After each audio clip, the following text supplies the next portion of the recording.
Tigers baseball on Fox Sports Detroit is presented by Bell Tire.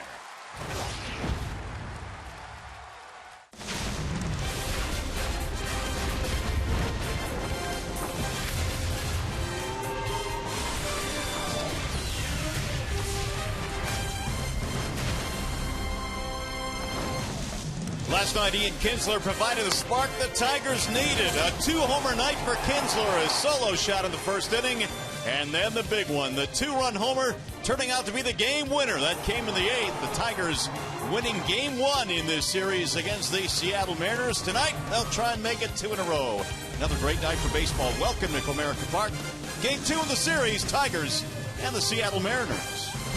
Hi again, everyone. Welcome to Tigers Baseball. Mario and Pemba alongside Rod Allen. Glad to have you with us here tonight. And how about Ian Kinsler last night? Rod really gave the Tigers a big spark. You know, right before the All-Star break, Ian Kinsler took some extra batting practice right here at Comerica Park with the manager, Brad Ausmus. One of the things they worked on was trying to keep those shoulders a little bit more parallel. But I really loved his approach in last night's game, really turning on a couple of fastballs and finding the seats in left field. Great day for Ian. All right, now Shane Green goes tonight for the Tigers. No question they need more out of Shane Green. He went down to the minor leagues for about a month, and hopefully he can get it turned around tonight. You know, it's almost like Shane Green forgot how to do it. Yeah. I mean, he's got a good fastball. I mean, he's got some good sink on his fastball when he gets to the proper arm slot. They sent him down to the minor leagues to work on his changeup. They also sent him down there to work on his slider. Left-handed batters are hitting nearly 350 against Green. That's one of the things that he'll have to work on here tonight because Lloyd McClendon has quite a few left-handers in his lineup. You see his numbers at home. They're much better than the numbers on the road, but he just simply needs to attack the strike zone and allow his defenders to work behind him, throwing a lot of ground balls. All right, after a short break, we'll send you back to the Call Sam Studios. Check in with Trevor Thompson. Coming up in this one tonight, Tigers, well, you just got to keep clawing one win at a time. Game two in the series coming up next.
partners and Shane Green tonight, presented by Family Heating, Cooling, and Electrical. Shane Green comes in with a 4-7 record, 6.32 ERA. He spent about a month down in the minor leagues trying to clean up the delivery, worked on more changeups. He'll need some of those changeups tonight against these left-handed bats Lloyd McClendon has in his lineup. It'll be the former Tiger Austin Jackson getting things started off. It'll be Jackson, Seager, and Cruz. Jackson last night, couple of hits, stole a couple of bases, and batting .256. We are ready for baseball here tonight. And the first pitch from Shane Green. Jackson looks at ball one inside. Austin 4 home runs, 20 RBIs this year. Back in the leadoff slot tonight, was batting 6th in the ball game yesterday. The 1-0 is in for a strike, 1-1. Good fastball there, thrown by Green at 92 miles an hour with a little late life on it. If he works down at the bottom of the strike zone this evening, he should get quite a few ground balls. Now the 1-1. Bouncing ball right on cue to the shortstop, Romine. And Jackson is out, 1 away. Rest of the Seattle lineup presented tonight by the Metro Detroit Chevy dealers. Jackson, Seager, Cruz at the top. Cano is batting cleanup, and Smith and Ackley in the lineup tonight. Miller, Morrison, and Zunino, who had a big night last night for Seattle. One of the things that Shane Green really needs to concentrate on, and that's getting back to this really good sinker. You can see where this ball ends up, south of the knees of Austin Jackson. And really, as a hitter, all you can do is pound it right into the ground. So the first ground ball out for Shane Green. Kyle Seager stands in. Seager looks at ball one. 9-game hitting streak came to an end last night for Seager, batting .267. Has power, 14 homers. Here's Green's 1-0 pitch. 2 balls and no strikes on Seager. Most of Seager's power is to the pull field, which would be right field for him. So if you're Green, one of the things that you want to try to make him do when he does hit the ball in the air, make him hit it to center, make him hit it to left. That's in there, 2-1. There's proof of my point. 13 home runs to right, 1 straightaway center, none the opposite way. Now the 2-1 offering. Slice to left center field. That ball is going to get down. Base hit. Cespedes goes over to play it on a hop, and Seager has a 1-out single. Let's take a look at the Tigers starting defense presented by Bill Fox Chevrolet. And right to left, you've got Martinez, Ghost, Cespedes. Third to first, Castellanos, Romine, Kinsler, Cross. Avila's a catcher. Tigers have committed 47 errors this year, 58 on this same date in 2014. So here comes the meaty part of the lineup for Seattle now. Nelson Cruz stands in, the designated hitter tonight. Cruz at .301 was held in check in last night's ball game, 0 for 4.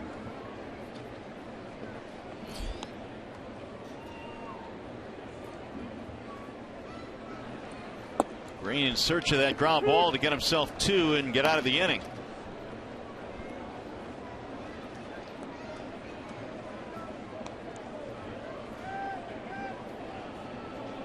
Cruz, an all-star this year for the 4th time in his career, was the starting DH for the American League, was 0 for 2.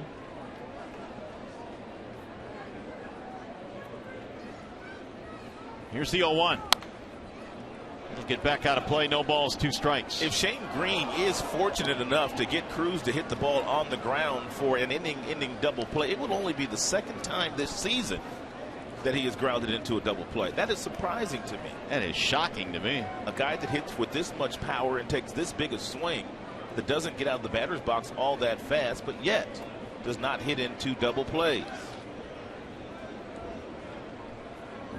Cruz just 2 for 14 against Tigers pitching this year. They've handled him pretty well, but now he's going to take first base. Hit by the pitch. That'll put 2 men on now for Seattle. It's a 2-seamer that's up and in to Nelson Cruz, and he just couldn't get out of the way. Right up that plastic elbow protector. And he didn't make much of an effort to get out of the way. This is the last person that Shane Green wanted to see come to the dish in the first inning with runners in scoring position. Cano, the batter, homered in the ball game last night, was 2 out of 4. Although the Mariners really struggle this year with men in scoring position, Cano will certainly be a challenge here. Yeah, they're the worst team in baseball with runners in scoring position, batting just .207 as a squad.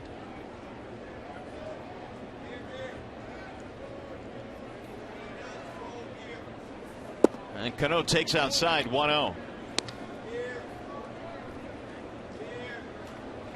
Well, here you go. Seattle at 207. It's the lowest since 1977 with men in scoring position. It's been a bit of a rocky season for Lloyd McClendon. A lot was expected of his ball club. Cano sends a ground ball foul. 1 ball and 1 strike. In the driver's seat is brought to you by Kia, and Robinson Cano starting to heat up a little bit.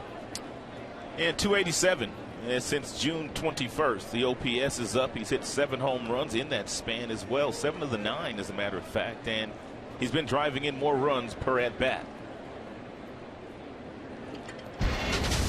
Cano now 35 driven in this year. He has hit 300 or better 6 consecutive years, but he's nowhere near that mark right now at 255. And he looks at a ball. 2 balls, 1 strike. Green got a ground out from Jackson, but then Seager singled to left. Cruz hit by a pitch. Shadows part of the infield right now.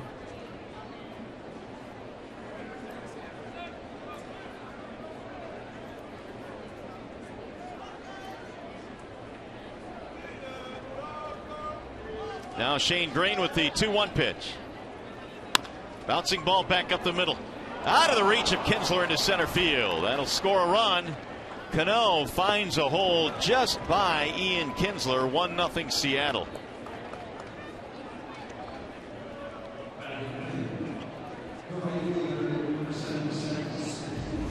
Ian Kinsler playing double play depth, playing a little shallower at the second base position. Robinson Cano gets on top of one and grounds it right back up the middle, right off the glove of Ian Kinsler for the first run of the game for Seattle.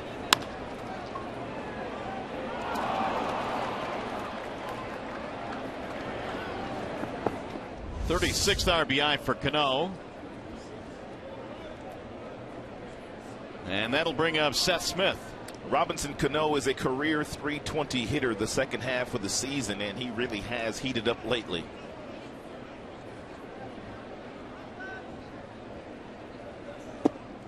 There's a ball outside. 1 ball, no strikes. Shane Green has already given up 2 hits in this game, both of them to left-handed batters. His numbers are not good this season against left-handers. They're hitting over .350 against him, whereas right-handers about .220. Smith had a double in the ball game last night. It was his 20th 2-bagger of the year. He sees a lot of pitches. He averages at least 4 pitches per plate appearance. That ball hit pretty well to center field. Goes on the move, still going back, can't get it. It's over his head. 1 run will score. That's Cruz. Cano right behind him, but they'll stop him. It's another double for Seth Smith and a 2-0 Seattle lead. Make that the left-handers are 3 for 3 already this evening against Green. This ball hit like a missile over the head of Anthony Gose, and if Gose can't run it down in center field, no one can run it down. He's got that kind of speed in center field. We told you Smith takes a lot of pitches, but he gets a sinker down and whistles it over the head of Gose. Robinson Cano, not quite sure what he was doing on first base. With his speed, he probably should have been able to score. Thinking the same thing myself. But he was held up at third base. Now Ackley will bat with 2 men on. Tigers also got a break last night, in my opinion. The bases were loaded, and their catcher Zunino hit one off the 420 sign with the bases loaded, and the guy that was on first base didn't even score. Well, what's Robbie doing on this play?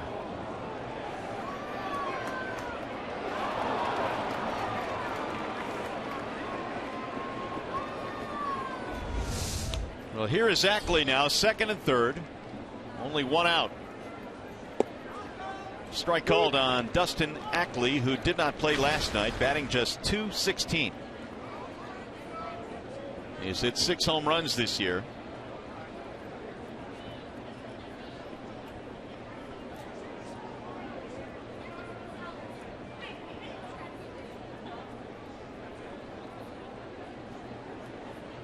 Now the 0-1. Way outside. 1 ball, 1 strike.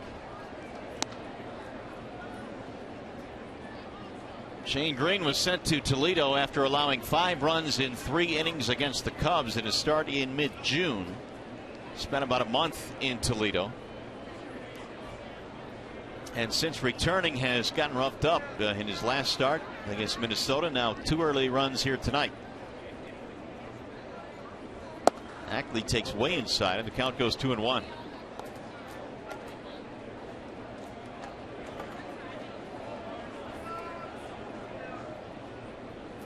Two runs on 3 hits already in this inning for Seattle. Ackley this year has driven in just 18. And he's only a career .243 hitter.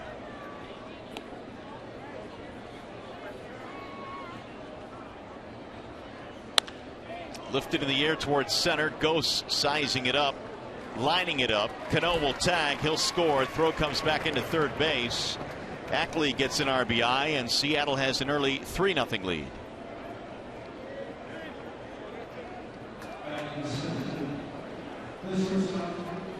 Nineteenth RBI for Dustin Ackley.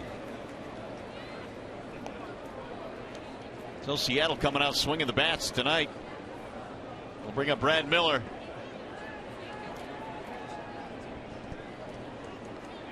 Miller hit leadoff last night and was 0 for 5 in the game. Got a little bit of power, 8 home runs this year, which is the most among shortstops in the American League, tied with Correa and Semien. Carlos Correa didn't take long to establish himself, did he? Yeah, he was in the minor leagues for what, about the first 6 weeks of the season? Right.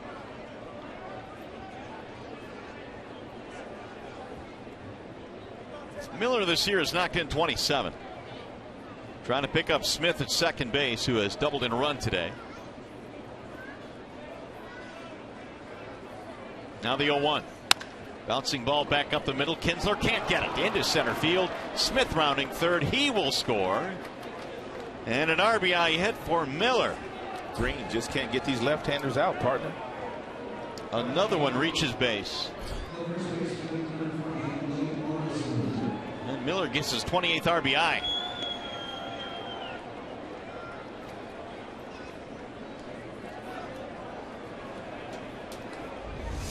Green able to get some ground balls, but Ian Kinsler playing a little bit over in the hole on the right side of the infield, not able to get over there and make a play for Shane Green.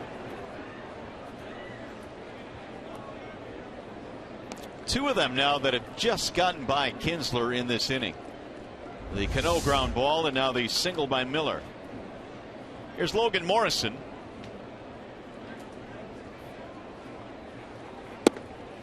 Strike 1 on Morrison. And very quickly, the Tigers not messing around tonight. Jeff Jones on the phone. There is action in the Detroit bullpen. Morrison 1 for 3 last night with a walk.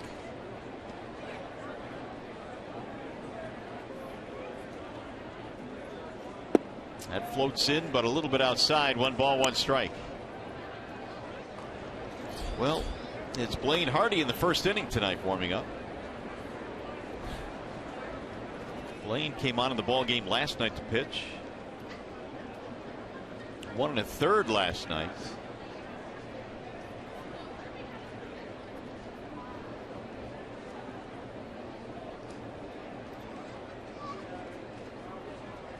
Now the 1-1. Swing and a miss. And Brett Ausmus must be thinking if he does have to go out there and get Green early by having Blaine Hardy up in the bullpen, he might be trying to slow down some of these left-handed bats if his team's going to get back in this game at all. Well, Green is ahead of a left-handed bat now. 1-2 on Morrison, who has struggled over his last 28. He's batting at just a 140 clip. The 1-2. Swing and a miss. Struck him out to end the inning. However, 8 men to the plate And the Mariners take an early 4-0 lead.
They line him up like this. Ian Kinsler batting .315 out of the leadoff slot this year. He's back up the top, followed by Cespedes and Victor.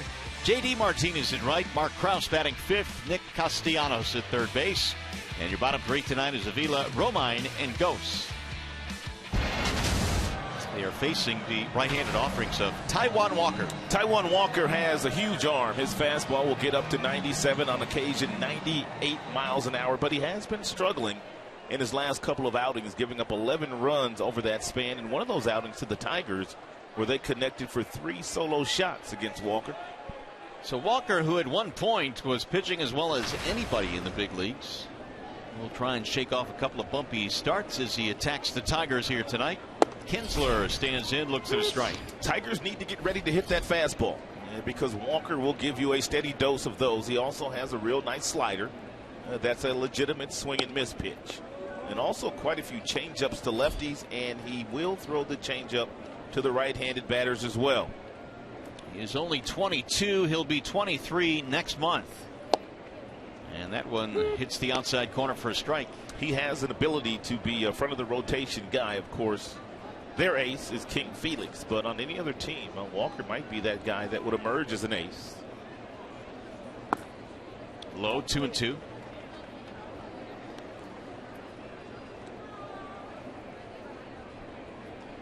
Walker, despite a couple of bumpy starts, still 6-2 over his last 9.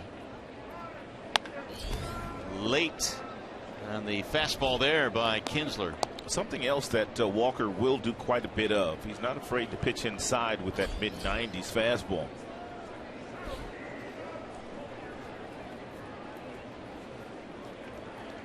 Ian, 2 homers last night, including the game winner in the 8th inning. And then he got him strike 3. 96. Unhittable pitch.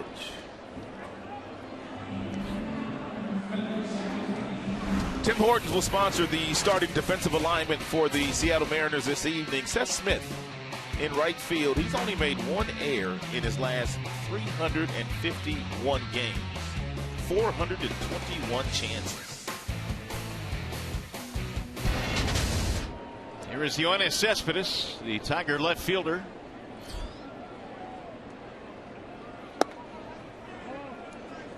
Cespedes at 289 was hitless last night, 0 for 4.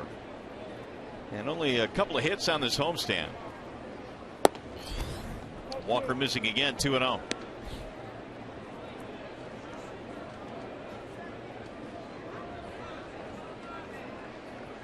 Yoenis has hit 13 homers this year. He'll sky this one in the air, shallow right field. Charging in is Smith. So is the center fielder Jackson, and Austin makes the catch. 2 up, 2 down. That'll bring up Victor Martinez. What did we figure out before the game, Ron, on Cespedes? Hadn't walked in 32 games. 32 games had walked. Since June 10th. I thought maybe he was going to get one there, 2-0. I was thinking the same thing. That's a lot of games. It sure is. Victor, the designated hitter. He will play to pull on Martinez, as most do from the left side. Ball 1 from Walker. Lloyd McClendon knows Victor Martinez very well, and Lloyd also knows that Victor can hit the ball the opposite way. Therefore, the Mariners not shifting as heavily to the pull field as most teams do against Victor. Excuse me.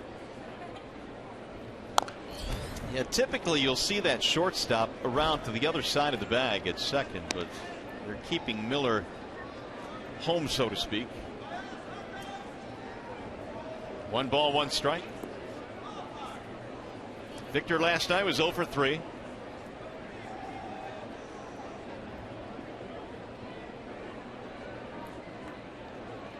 Swing and a miss. 1-2. Here's that changeup that is a fearless pitch for Walker. You can see he releases it out in front, which means he gets to the proper arm slot and throws straight downhill, and that's exactly where you want your changeup to end up, especially against a good hitter like Victor. High fly ball left field, fairly deep. Ackley staring into the sunlight, goes to the warning track, and the Tigers go 1-2-3. We go to the second.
Park.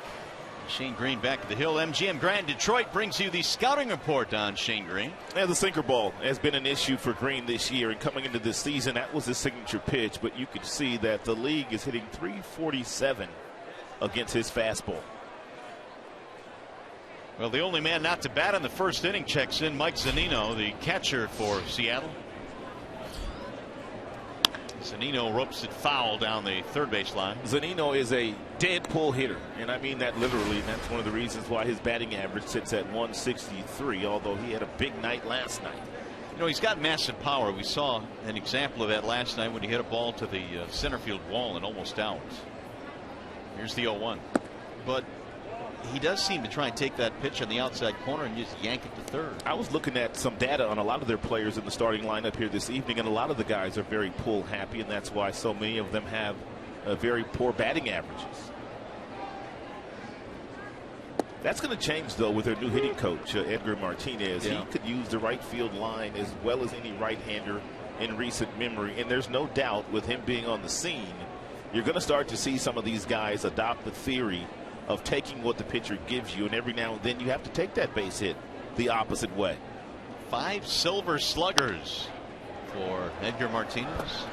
See if this one stays in play. Avila has room, and Zunino is out, 1 gone. Maglio Ordonez told the story that the year that he won the batting title, the Tigers made a visit out to Seattle very early that year, and Maglio was struggling. And he said Edgar Martinez got in his ear and told him that every swing you take during batting practice, try to hit it on the right field chalk line. Well, it's paint these days, not necessarily chalk. But, of course, Maglio went on to win a batting title that year, and a lot of his hits that season were the opposite way. Edgar began his career as a third baseman that eventually settled in as a DH. He's got an award named after him, and he's got his own streak, too. That's right. He's going good these days. Here's Jackson. Austin bounced out to start the game. Jackson has had a lot of success in this ballpark. .293 career hitter at Comerica Park.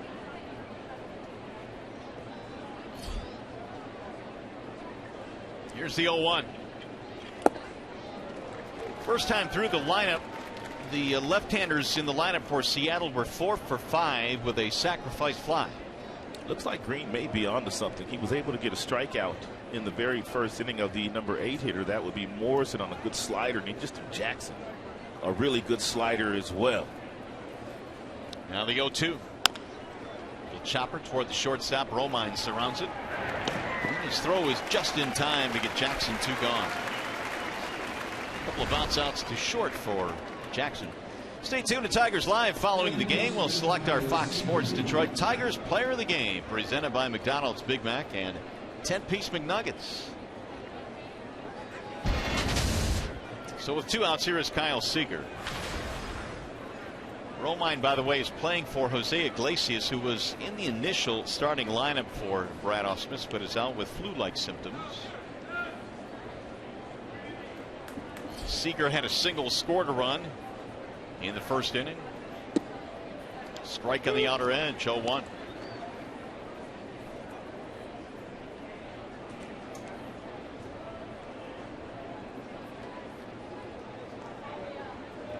So Seager now is hit safely in 10 of his last 11.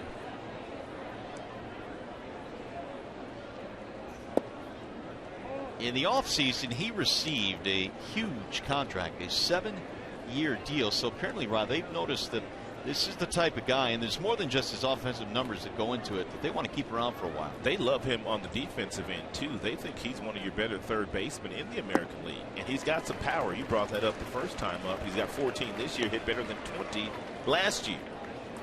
Seager, they say, also has terrific makeup. And you talked about his defensive prowess, so pretty good package of talent, Seager, so they've locked him up for 7 seasons. He has fallen behind 1-2. And now given time. Seager last night was 0 for 5. Here's the 1-2. Lifted in the air toward left center field. Ghost cruising over. And it's going to be Anthony to make the catch. So Shane Green, a much better second inning. 1-2-3 they go.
Left-hander David Price. Take a look at both guys on the mound. A lot of similarities, very small step, getting to a nice balanced arm slot. And then both guys, of course, have power arms. They both have huge size. Walker also said that another guy that he watches is the former Tampa Bay Ray, and that would be Chris Archer. He says he talks to Archer quite often. Of course, David Price pitched in Tampa as well. So there's some similarities here between Price and also Walker, one being right-handed, one being left-handed, but both guys have power arms. And Taiwan used that power arm to get a 1-2-3 first. J.D. Martinez leads it off here in the second, and he rips one to third, knocked down by Seager. Will he have time? Negative. Like he caught it and dropped it. Ball was scalded. A lot of times when you hit a ball this sharply at a big league player, you're anticipating that that ball is going to be caught. So as a base runner, you simply stop. Give J.D. some credit. I think he paused momentarily, but he continued to run, and that allowed him to get a base hit. I mean, you just think that ball's caught automatically. Yeah, you saw him pause right there, but he picked it up.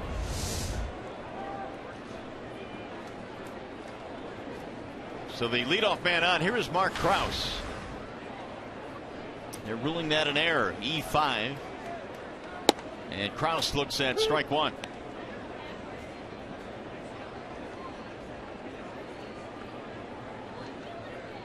Krause as a Tiger is 3 for 23. One of those hits a homer against Walker. That bends low and away. 1 ball, 1 strike. Usually when Walker gets a big lead, and he has a pretty sizable lead here in the second inning, he loves to go to his power fastball. Anywhere from 96 to 98 miles an hour. A lot of them.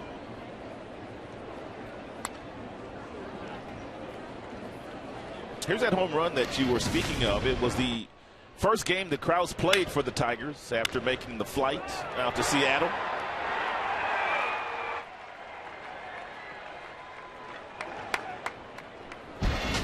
He's behind in the count here, 1-2. Swing and a miss. Hit 95. Walker threw it right by him. Easy gas. 2 strikeouts now for Taijuan Walker. How about the Bernstein advantage? The Tigers against Walker had the advantage back on July 7th. 6 hits, 5 earned runs, and we talked about the 3 homers that they hit. The most, which tied the most of home runs hit against the right-hander Walker with 3. Castellanos had one of those. He hit his straightaway center field at Safeco. He'll hook that one into left field, base hit. And Martinez will go to second and stop there, and the Tigers have 2 aboard. And it's their first hit of the game. Nick really needed that. That snaps it over 13.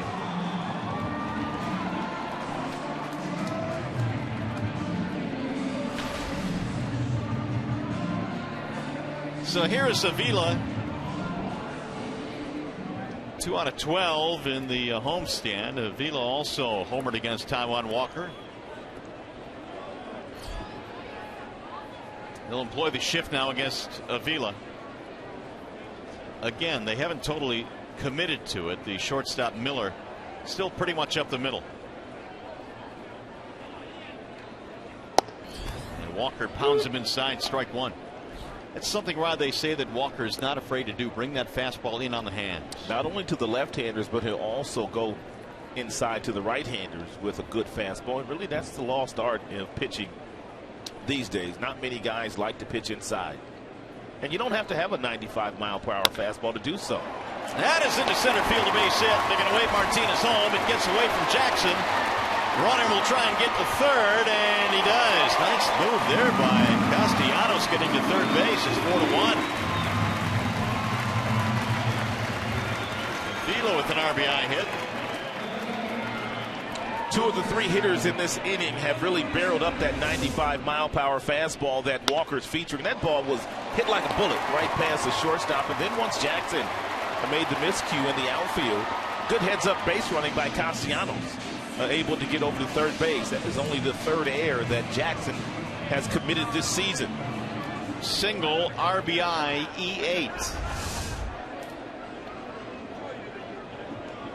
We'll bring up Romine now with runners at first and third. And Tigers hitter is going to force Walker into putting a wrinkle into one of those fastballs. A couple of breaking balls, a couple of changeups.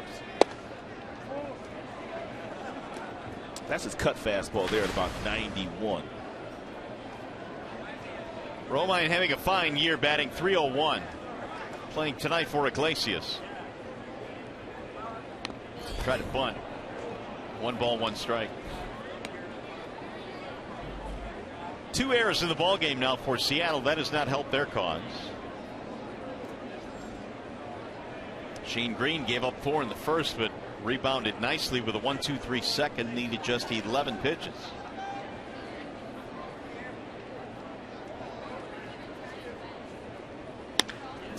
Line right to the shortstop. Quick throw to first. It's another hard hit ball. He's not fooling anybody. 2 gone. So Romine put a pretty good pass on that one, but he's out. Here's Anthony Gose. It's the old adage, Rod, you get to the big leagues, most guys get hit a fastball on it. Especially in a fastball count. And against a guy like Walker, where you know 70% of the pitches that he throws on any given night are going to be mid-90s fastballs. As a hitter, you gear up for it. Gose has hit safely in 12 of his last 13. Good stop by Zunino, 1-0. Anthony Gose is a very good fastball hitter. There for the last couple of weeks, he's been getting a lot of breaking balls. Should get a good fastball to hit here. Maybe not. Slap down the left field line, foul. It's a hard changeup. Really hard, 90 miles an hour.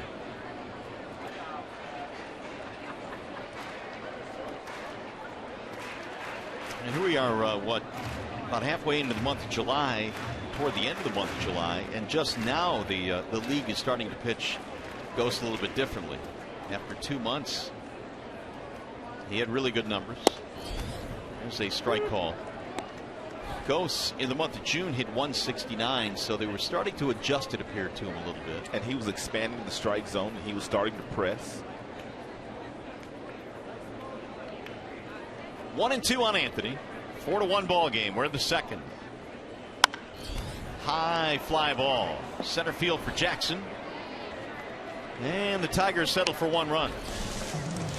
Tigers baseball tonight from Comerica Park, presented by Bell Tire.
Half of the third inning, Green gave up 4 hits in the very first inning, and the location on the first 2 were up in the strike zone, so these are going to get hit naturally. But the location on the last 2, not all that bad. A couple of fastballs down, but the problem here is everybody's looking for that sinker these days against Shane Green because that's his signature pitch. So what he has to learn how to do is change some eye levels by going upstairs with the fastball and continue to use the slider, which was a good pitch for him last half inning. Well, he used that slider to record 3 outs, or at least help himself record 3 outs. Cruz leads it off for Seattle. He sprays one foul back out of play. Cruz, Cano, and Smith, these are the 3, 4, and 5 hitters in the Lloyd McClendon lineup tonight. What has turned out to be another spectacular night weather-wise here in the Motor City. It is 79 degrees right now. Pleasant weather to play and watch a game. Nelson Cruz hit by a pitch, his first time up. There's another one foul back out of play. He's had a really good year. And Nelson Cruz batting .301 with 21 homers and 53 driven in. As a matter of fact, the Mariners thought they had him last year when he was a free agent, and he signed that 1 year to go to Baltimore. He sure picked the right park to go to, didn't he? Yeah, he did. Yes, he did. He had a monster year. There's another one fouled back out of play, and really the polar opposite now playing at Safeco Field, yet the numbers haven't dipped all that much. Last year, he was the only player in the major leagues to hit 40 home runs. He hit 40 right on the nose. This year, there's about 10 or 12 players that might get to 40 homers. 1-2 on Cruz. Here are the ranks among players with new teams this year. Cruz second in home runs with 21. He's got 21 go-ahead RBIs as well, so he's been pretty clutch, at least was in the first half. Just got a piece of that one to stay alive. By far, he was their most consistent hitter. But we talked about Robinson Cano. He has finally picked it up the second half.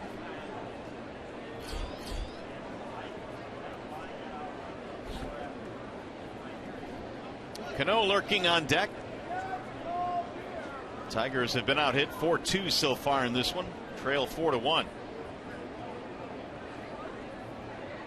Now the 1-2. Drilled to center field and hit pretty good. Ghost is on the move. Anthony's still going back. He's going to look up on this one, and how about that? Oh, did you? Oh. Nelson Cruz. Ooh, that is big boy territory. Wow.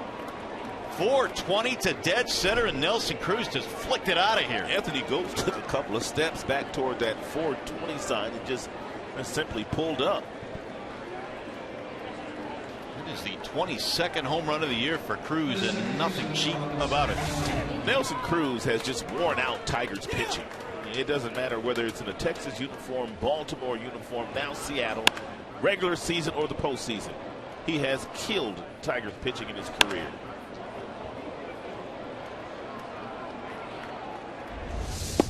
Cano looks at a strike.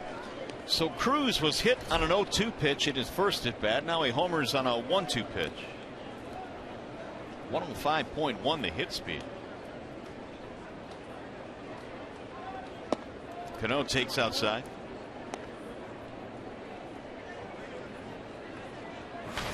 Nelson Cruz, you were talking about his postseason, 18 RBIs in 9 postseason games against Detroit.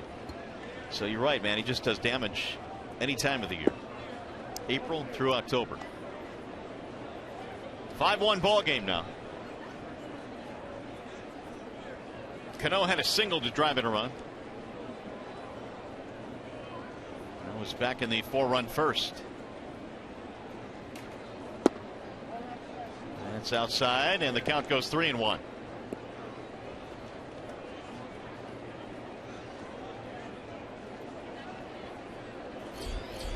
That home run for Cruz was his first since July the 3rd. It's been a couple of weeks. Pulled foul, first base side.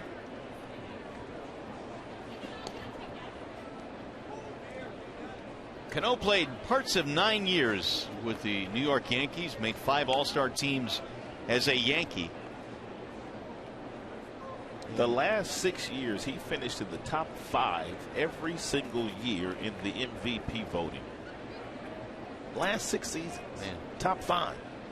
He had some great years there. And he'll take a walk. Time for a game break now. We check in with Johnny Kane.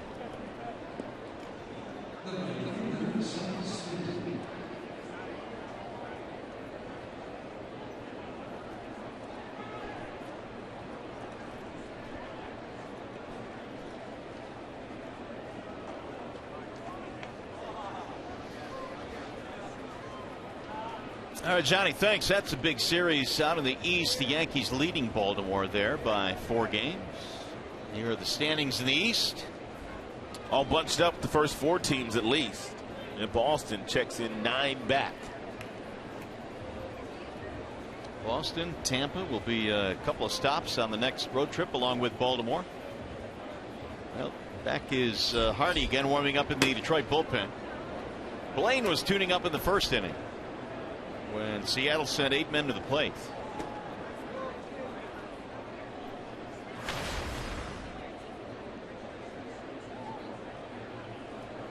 Smith an RBI double.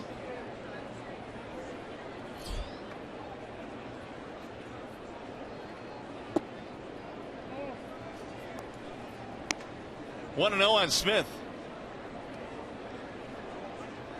Former Colorado Rocky. If I was an offensive player, I might take a lot less money just to play in Colorado in that ballpark. It's a nice city, too. And it's a great city, right? Green's 1-0. Swing and a miss, 1-1. Smith has played with Colorado, Oakland, San Diego, and now Seattle.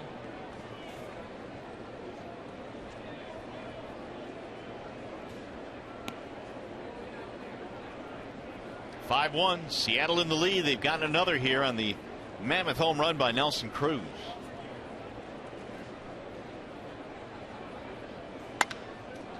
Got under that one, skied it to center field, not deep. Anthony Ghost under it. I love the way Ghost plays fly balls, man. He just lines everything up just in case the runner is thinking of going. Fundamentally sound. Hey, Thursday afternoon, the Tigers conclude their series with the Mariners. 108 game. For tickets, call 866-66-TIGER or visit tigers.com. Day baseball here on Thursday.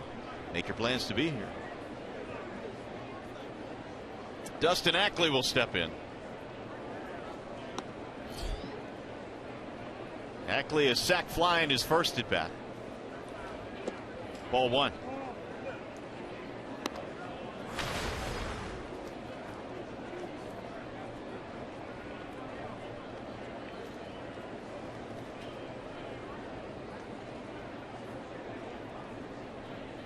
Five runs, 5 hits. Seattle 1 run, 2 hits for Detroit. A little bit outside. 2-0 to the count now on Dustin Ackley. Dustin Ackley was an outstanding collegiate performer at North Carolina. So he was drafted in the first round when he came out of college. But, man, he has just not really been able to put it together since coming to the big leagues. He was one of the most prolific hitters in college.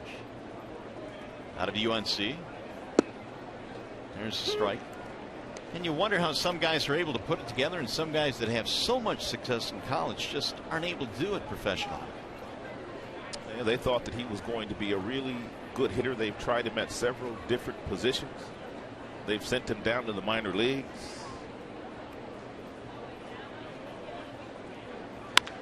Slice to center field, goes. And the runner retreats. 2 gone.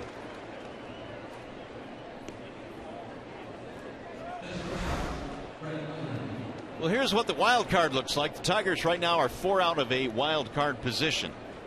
9.5 back of Kansas City in the Central. And because of where the Tigers are sitting in the Central and the wild card, David Price was in front of his locker today with a lot of media members around asking questions about possibly being traded for the 2nd consecutive year at the trade deadline. Price, of course, went through that last year before he came from Tampa to Detroit. And that 3-team deal right on the edge of the deadline on July 31st last year. It would not be as difficult for David this time around if, in fact, the Tigers are in a selling mood here in a couple of weeks. Well, they'd be lining up for this guy if indeed they are. 9-3, 2.32 ERA. And a great teammate. He's the total package as far as pitchers are concerned. Brad Miller batting with 2 outs. Ball 2 on Miller. Shane about to throw his 60th pitch.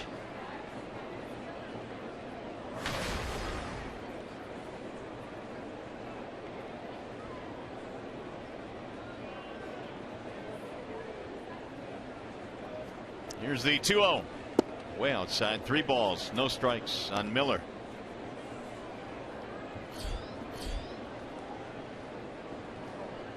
A long first and now a long third. Has jumped his pitch count up to 60.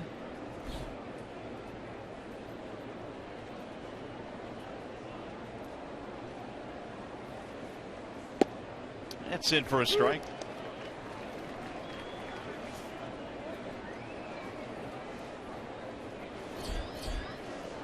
Logan Morrison waiting on deck. Seattle has had modest success here at Comerica over the past couple of years. 11-7 over their last 18 here. Little chopper back up the middle. Kinsler gets to this one, flips to second for the force.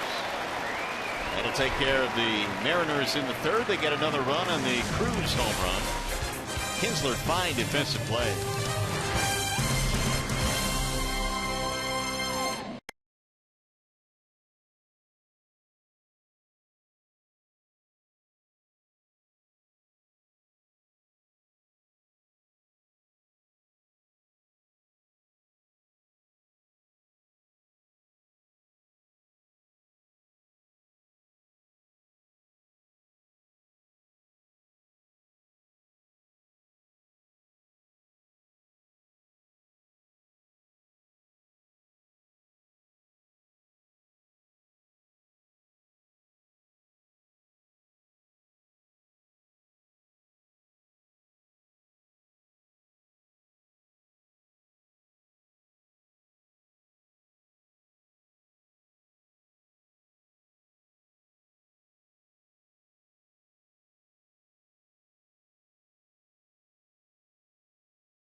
Pitch ceremonies.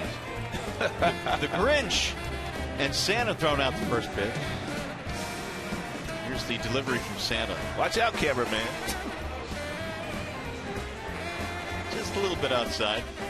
Oh, we've got it in slow-mo, too. Didn't bounce it. How about the Grinch with the old Satchel Paige wind-up? Similarity stopped there, though. And that was our first pitch tonight here on Christmas in July at the ballpark. Taijuan Walker goes back to work. And the hard-throwing right-hander facing the top of the lineup, Kinsler, Cespedes, and Victor Martinez. 73% of the total 30 pitches that Walker has thrown here tonight have been good hard fastballs. 0-2. They say he's 6'4", man, but he just looks bigger than that to me. Got him listed at 235. Looks like he ought to be blocking for Russell Wilson on Sundays.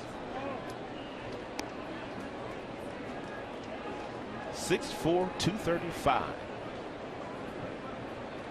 Shreveport, Louisiana. Driven to right field and caught there by Smith. Seems like everything is a line drive off the Tiger bats tonight. 0 for 2 for Kinsler. That'll bring up Cespedes.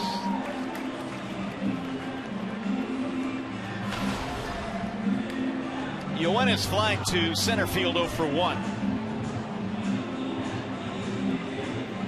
He came into this ball game tonight third in the American League in total hits. Third with 105.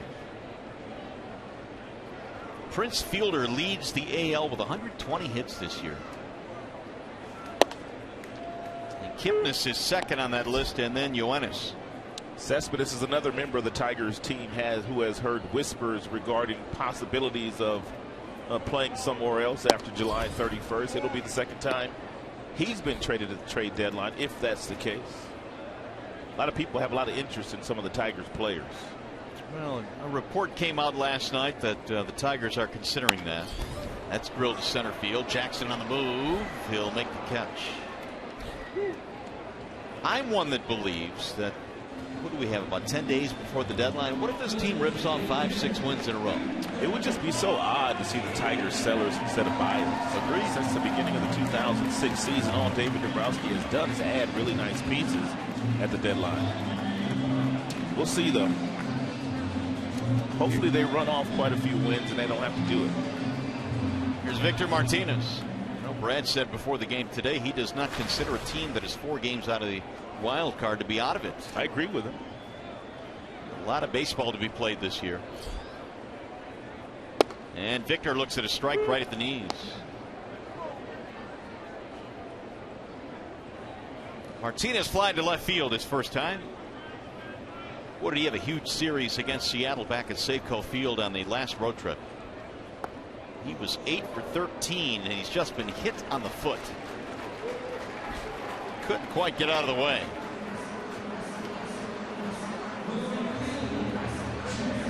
Two-out runner now for the Tigers. It's a breaking ball thrown at 77 miles an hour by Walker, and it looked like it just clipped Victor on the right toe. Right foot, I should say.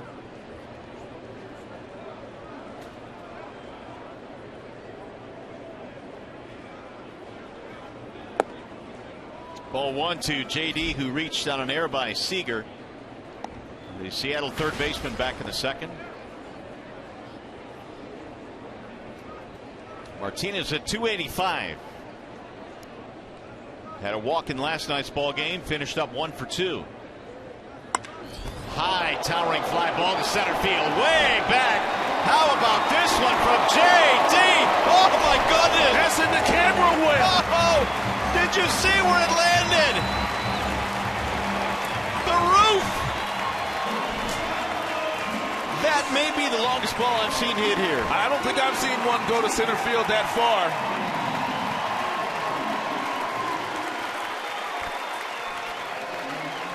They've been barreling up Walker all night long. Whatever he throws up there, especially fastballs, they've been killing him. And Jackson pulls up and the cameraman out there, watch out. He killed that. That is unbelievable. That should count as 2 home runs. Wow. And all of a sudden it's a 5-3 ball game. I used to think those cars were safe, out there in center field at the Chevrolet Fountain, but they're not really all that safe out there these days. Not with these guys. Hit speed off the bat at 108. 5-3 ball game as JD hits his 27.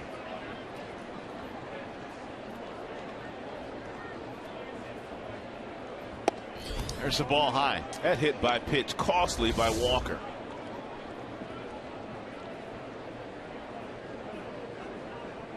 Wow. Rolling on the roof and then back on the field. There's a high fly to shallow left, and that's going to drop. A bloop base hit for Krause.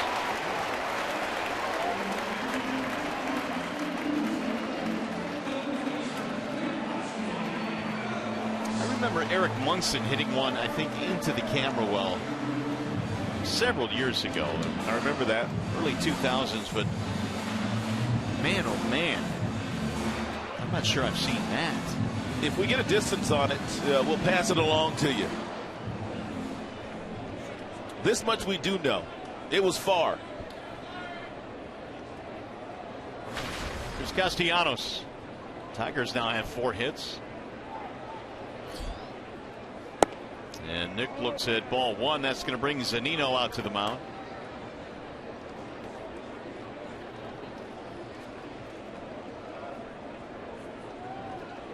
I mean, there are home runs, and then there are home runs. And if you're Taijuan Walker, I wonder what's going through your mind after giving up one that went that far. I bet it's the furthest one he's ever given up. Oh, I'm sure it is.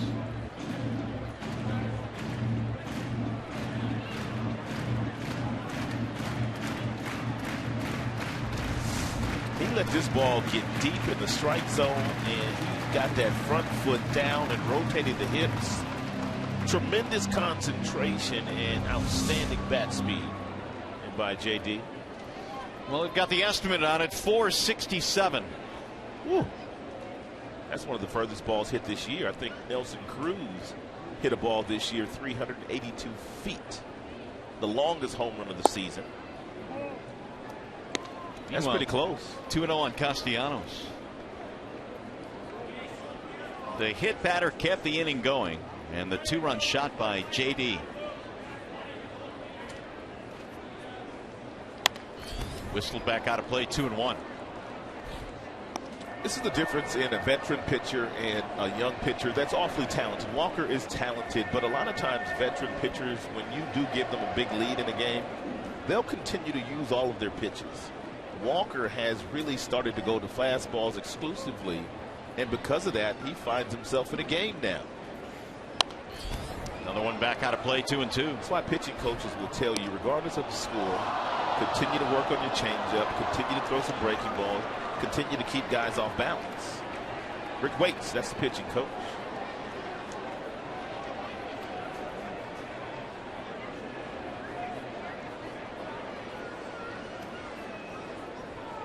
Here's the 2-2. 3 balls, 2 strikes on Castellanos.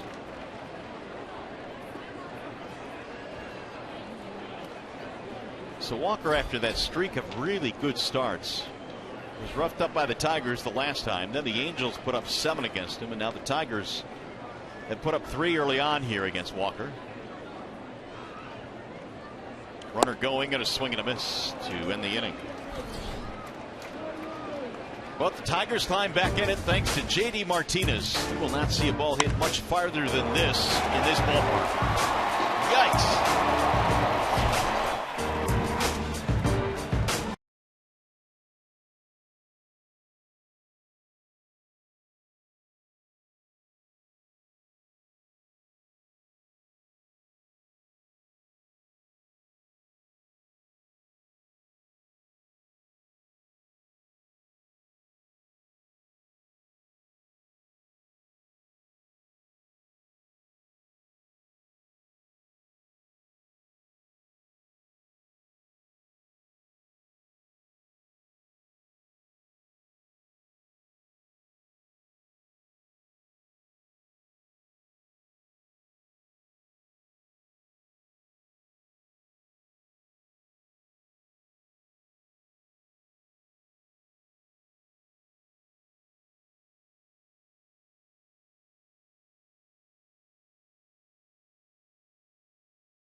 AFN, the American Forces Network, broadcasting to U.S. Armed Forces serving around the world on land and at ships at sea. We welcome you all.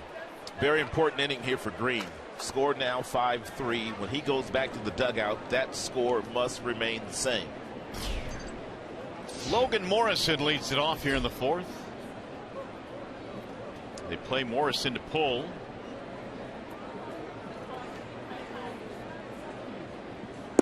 And he'll fire a strike, 0-1. It's a good two-seam fastball at 92, a little late life, tailing away from Morrison. That's where you want your two-seamer. Zunino and Jackson to follow. Here is the shift that the Tigers employ. Castellanos in short right field. Morrison struck out to end the first. He came in batting just a $140 over his last 28.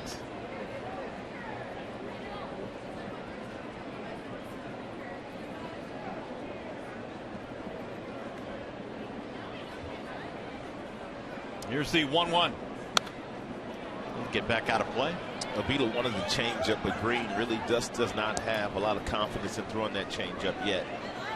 But he's going to have to get it if his numbers are going to improve against left-handed hitters.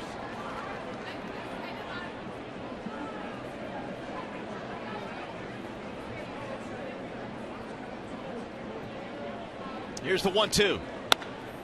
High fly ball, center field, chasing Ghost back. He's still on the move. On the way to the warning track. One out.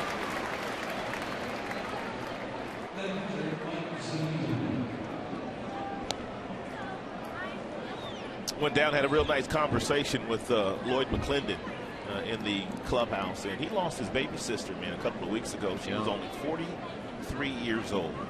She died of a heart attack, and Lloyd said it was a very difficult time for he and his family, but they had a lot of family support. Lloyd is one of 12 children. Did you know that? I did not know that. One of 12 children, 4 girls and 8 boys. Said his mom only had to say dinner was ready once. And it was on. If you're late, forget about it. It's over. There's no second chance. 8 boys? Yeah, that's not a good ratio right there. Here's the 1-0 to Zunino. He'll sky this one in the air to right field. And JD hauls it in, 2 gone. All right, so far so good for Shane Green here in the fourth. That'll bring up Jackson. Trent Jewett had to take over the reins of the Mariners as Lloyd went home for a few days. And Trent Jewett is the bench coach. He also worked as the third base coach for Lloyd McClendon when Lloyd was the manager in Pittsburgh. And he also worked for Gene Lamont when Gene Lamont was the manager in Pittsburgh. So some ties between Jewett, Lamont, Leland, all of them. There's Gino. That one slides in for a strike on the inside part of the plate. He said Lamont gave him his first big league opportunity.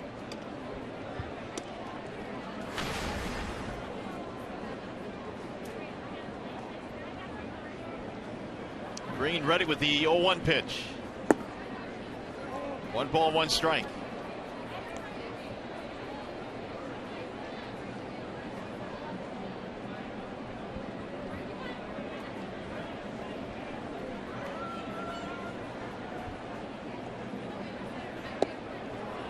One and 2 on Jackson. Avila has done a nice job at settling Green down, calling a lot more breaking balls. He still won't throw the changeup, but he's throwing a lot more breaking balls, which is keeping some of the Mariners off his fastball. And missed inside. Sorry if you missed that, but that's our Xfinity high-speed pitch. 93 top fastball shown by Shane Green. A 4-run first, then he gave up a home run in the third to Cruz. It was 5-1, now 5-3. That's drilled to center field. That's got Ghost on the run. Still going back. Reaching to make the catch. He is such a superior defender. He takes great routes. And a 1-2-3-4 for Shane Green. Anthony Ghost chipping in with a nice running play.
Seattle on top 5-3. Nelson Cruz solo home run in the third, estimated at 455 feet. Not to be outdone, J.D. Martinez says take that at 467. It was a 2-run shot.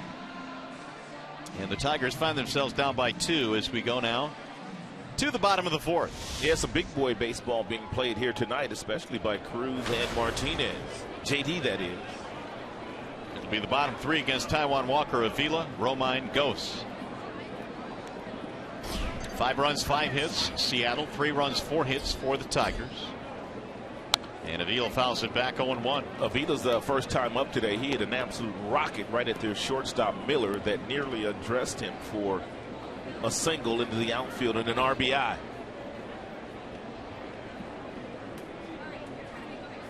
The 11th RBI of the year for Avila, who is now 2 for 3 against Taijuan Walker. 1 ball, 1 strike.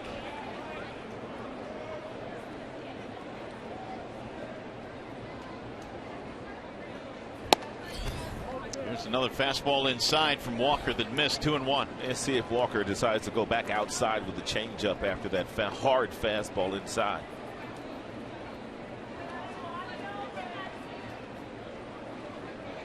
Nope, fastball away. Pulled on the ground to second for Cano. 1 out. Hey, just a reminder as you enjoy a cold one to look forward to Miller time later in tonight's game, brought to you by Miller Lite. That'll bring up Andrew Romine. Brad said before the game last night that Iglesias wasn't really feeling all that good, but he played anyway, and Iglesias ended up having a big double late in the game, which set up the Kinsler home run.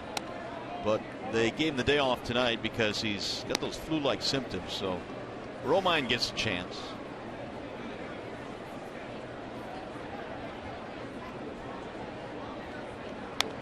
Foul back 1-1. Romine's so valuable in that he can play short, he can play third, he can play first, and really equally well all around the infield. And it's very difficult when you do not get consistent reps, and Romine does not play every day, to somehow keep yourself fresh enough that when you do get an opportunity to play, you do something well. It is not easy being a bench player in the big leagues. It's not easy being an everyday player in the majors. 2-2 on Romine. Brad fought to keep Romine. He really did. He wanted him to make the team out of spring training. He was catching. He was playing first base. He was playing outfield. He knew how valuable he was to the team last year.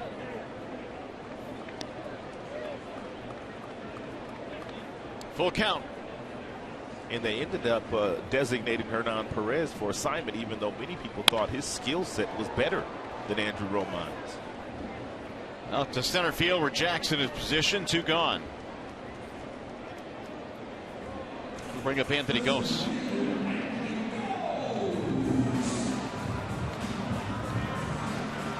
Goes flying to center field his first time. He's 0 for 1. That last play that he made was a tremendous play in right center field. It almost looks like it's effortless out there for him, and I guess, Rod, it's based on that jump that he gets. He told me point blank a couple of days ago he wants to win a Gold Glove in center field, and he said he's going to do it before his career is over. He's got a lot of stiff competition out there. Oh, he sure does. And with Kane and Adam Jones. And those guys are terrific offensive players as well. Kane, before this one is over, might be battling for an MVP this year. That's how well he's playing. Anthony just glides. Austin Jackson knows what that feels like. Strike call. 1-2 on Gose. Anthony not so sure about that last call from Jeff Nelson.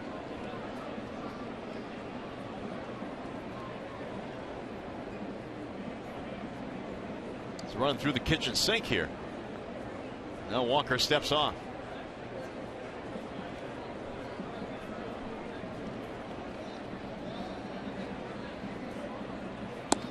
Got him. Strike 3. Gose come looking. 1-2-3 inning for Taijuan Walker, his second of the game, and we will go to the Fifth inning in this one.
Law firm, official legal services sponsor of Fox Sports Detroit.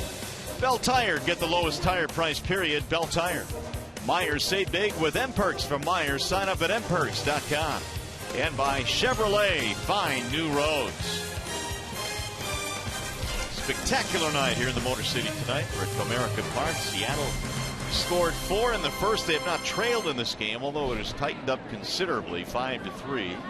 Well, you knew it was going to be a close game at the end of the day.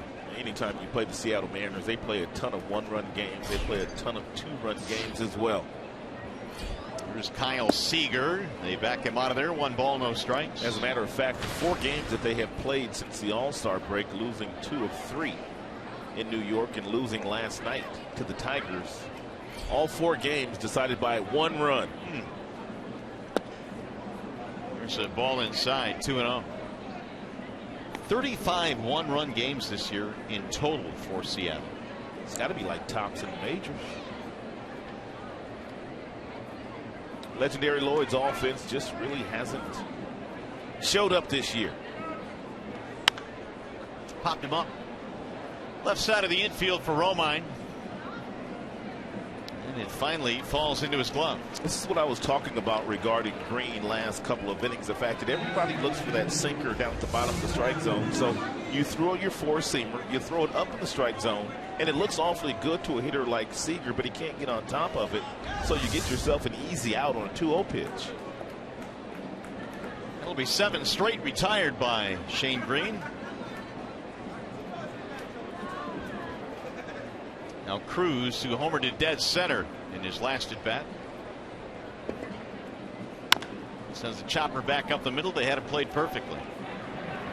Scouting report was dead on for that one. 2 gone. Well, Ian, he and Nelson Cruz, former teammates in Texas for a number of years. That'll bring him Robinson Cano. Good to see Ian's bat perk up the way that it did last night. Couple home runs. There was a time where Ian was hitting 30 homers a year. His home run last night was just his 5th of this season. How about Mark Lowe? He had not given up 2 runs in his last 29 innings. And did you see the stuff he was featuring last night?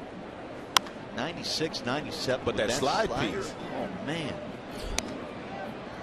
that's what made that to me, that at bat by Iglesias so impressive last night, because Jose is so used to just flicking that ball to right field. He turned on one, hit it to the wall and left. Setting up the home run by Kinsler. Big swing there by Cano. And the only reliever in the American League that has been better than Mark Lowe so far this year is the guy in Kansas City, Wade Davis. That's how good Lowe had been this season. So Blaine Hardy is up for the 3rd time. And they're not messing around here tonight. And what's going on here? Is Cano? Lowey's going to check on him. He must have hurt that right wrist on a swing.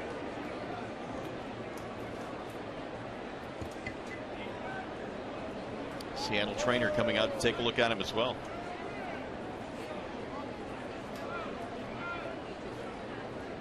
Cano has convinced them that he's okay.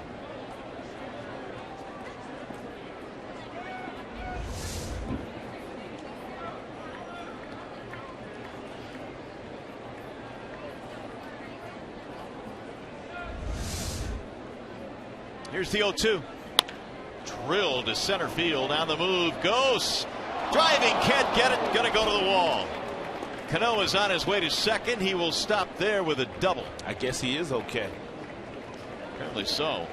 That's his second hit to the ball game. There's really no way, if you're Shane Green, you should allow Robinson Cano to hit a ball that hard in an 0-2 count. You've got to make a better pitch in this situation.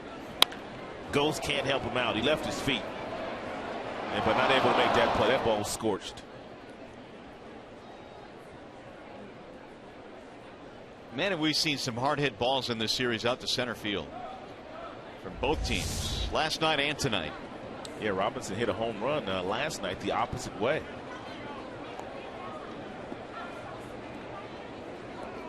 Cano looks like he is hurting a little bit. A double take the sting out of it, though. I'd like to be hurting and hit a ball that hard. It is pretty impressive. That is the 6th hit now for Seattle.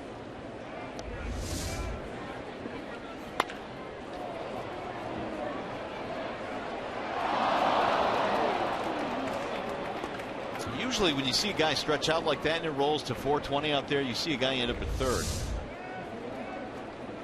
Cano pulled in with a double, and now they're going to walk Seth Smith and face Dustin Ackley.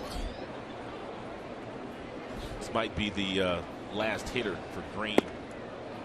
Ackley's not having a good year, but it looks like Brad has gotten Hardy up again. And usually when you get a guy up 3 times, you get him in a game. Managers don't get guys up and get them hot more than 3 times without bringing them into the game. But we'll see what Brad's going to do here. Here's ball 4.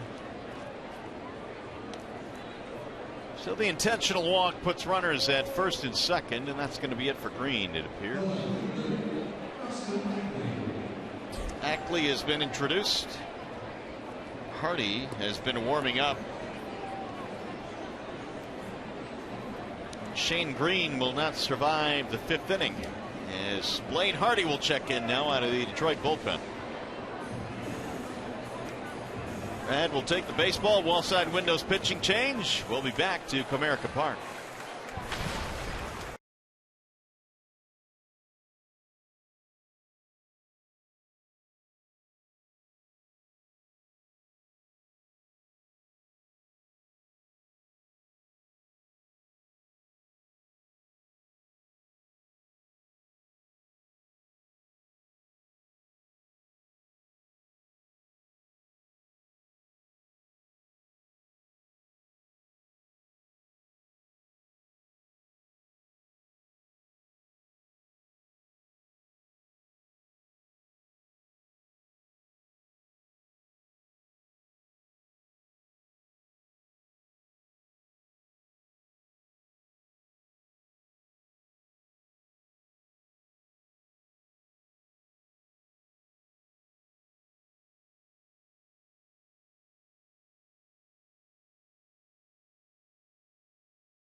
Bringing out Blaine Hardy. Hardy has been outstanding In these situations this year, he's inherited 27 base runners.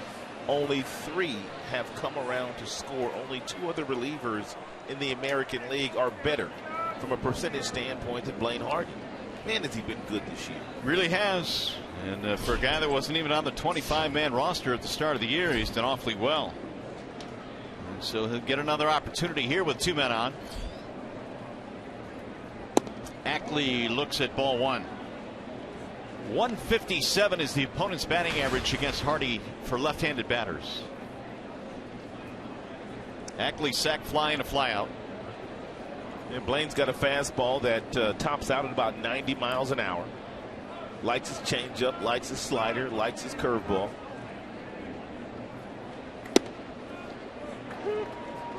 One ball, one strike.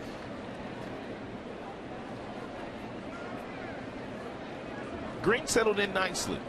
Gave up that 4 spot early in the game in the very first inning, but after that he settled in and pitched okay today. 8 straight retired before the double by Cano here in the 5th. And that was a mistake pitch by Green. It was an 0-2 count. Ackley strokes one to center field, but Ghost is there. That'll end the inning. Hardy does his job. No runs, double, a walk. 2 men left. Tigers baseball presented by Bell Tire.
He had a really good night last night's game. J.A. Happ, he started for the Seattle Mariners, a left-hander, tried to sneak a fastball by Kinsler in the very first inning, and he played long ball. Ian was batting second last night. Then Mark Lowe, after getting ahead of him with 2 nasty sliders, he tried to sneak a fastball by Ian, and Ian appeared to be sitting on it.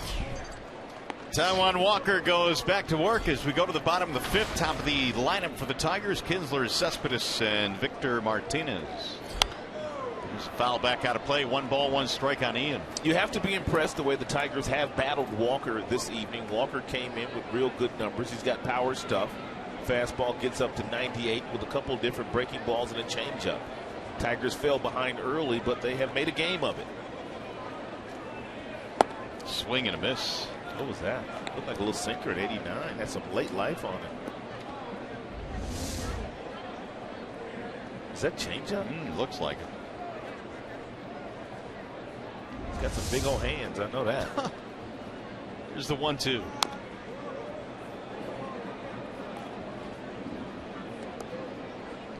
Taijuan Walker for Seattle, a 2-time minor league pitcher of the year in their organization. In fact, he also pitched in the Futures game twice as a minor leaguer. He had nothing else to prove down in the minors. Really didn't.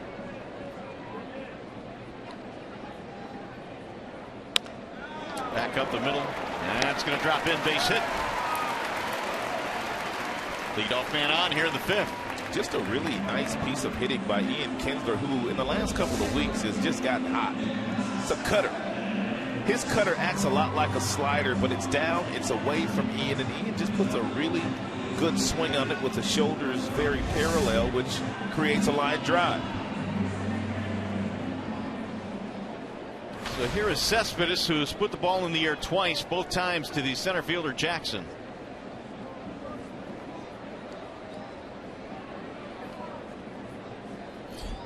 Playing to pull against Cespedes.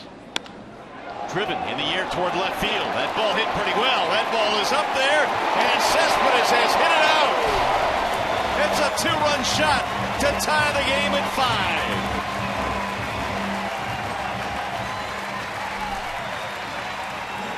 5. Number 14 for Yoenis.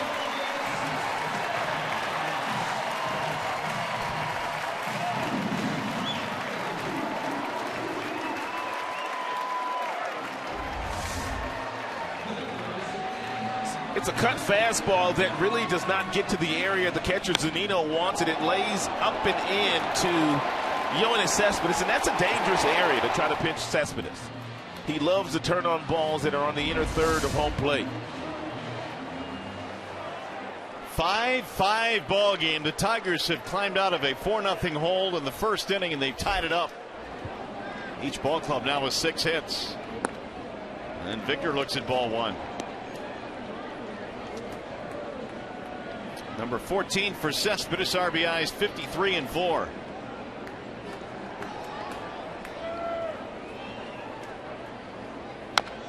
Bouncing ball to first. It is a fair ball fielded there by Morrison for the out. Before that home run, Cespedes was 2 for his previous 18. He had a big one against them in Seattle late in the game to tie it up. This one comes in the 5th inning. So here's JD Martinez, who in this at bat is going to attempt to hit one 470 feet. He was at 467 in his last at bat off the camera well in center field. In fact, it was the roof of the camera well. There's action now in the Seattle pen. The left-hander Rollins warming up. He warmed up last night but did not get into the game.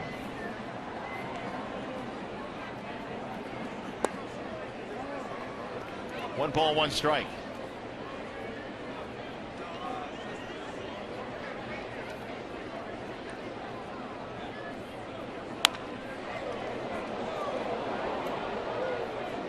JD's already barreled up Walker a couple of times today. He had a bullet at that third baseman Seager. Then the last time up, JD hit one where we don't see him go. 467 feet from home plate. The furthest ball that Martinez has ever hit. 2-2. How about these numbers right here? 50 home runs for JD Martinez since being released by the Astros last year. 18 different outfielders for the Astros only average 5 home runs. 8 different guys average 5 home runs for a total of 88. And he has hit 50. You think they want him back? You think they don't? Released by the Astros and has become a star with the Tigers. He's got 7 home runs now in the month of July. He hit 11 in the month of June. And he rips that one to left field, base hit. I had a really nice conversation with JD today, and he was talking about, we weren't talking hitting, we were talking outfield because he's been so good in right field this year. And last year, Brad took him out of a lot of games for defensive replacement. And one of the things that JD told me is that when he was signed, the scout said that he was not a good defensive player. So Dave Clark, when he got to the Astros organization, Dave Clark worked with him long and hard on his outfield play, and now he's a pretty good defender. It really is. 10 outfield assists this year. Well, there you go to the bullpen. That's going to be it for Taijuan Walker. It's another Wallside Windows pitching change. We'll be back in a 5-5 tie.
Raise your expectations of what a bank could be. When it's time, come to Comerica.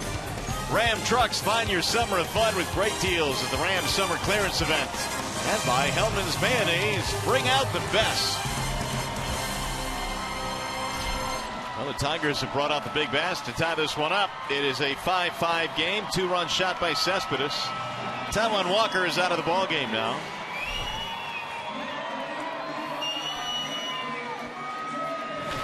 And here are the numbers on David Rollins. Rollins has a fastball that gets up to about 94 miles an hour. He also has a changeup that he likes to throw quite a bit. He has a breaking ball, but his two main pitches are fastball, changeup. So Rollins will go to work, and he will face a different batter. The Tigers counter with Jeffrey Marte. 1 on, 1 out in a tie game. And Marte looks at ball 1 inside. 3 out of 12 as a Tiger this year. His first big league homer. And 4 RBIs this season.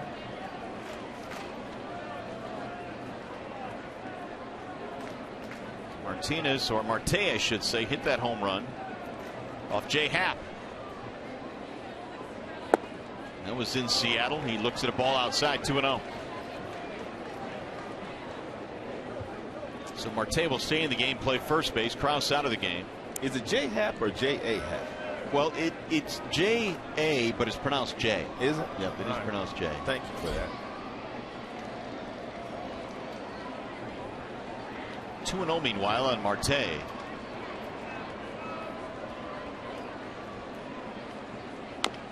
We banged that one off his foot. 2 balls, 1 strike on Marte. Well, the Tigers fell behind early in this one. They gave up 4 runs in the first, gave up another one in the third, trailed 5-1, but they have fought back. Ooh, that one got him on the left. Slider. Breaking in, got him right on the shin.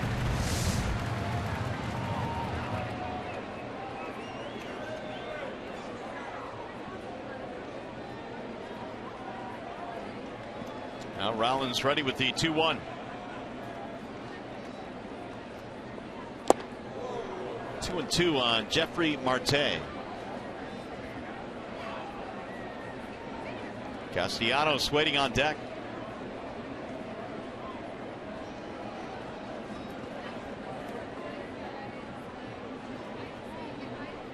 This is a Seattle team that came in with a pretty good starters ERA.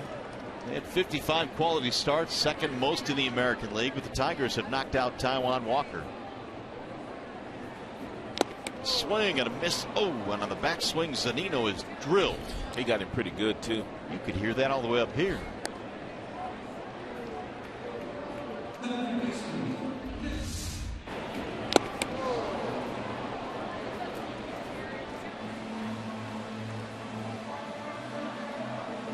And high finish by Marte. Right on the top of the head of the catcher, Mike Zunino. Zunino wears the helmet with the mask. He doesn't wear that hockey-style mask.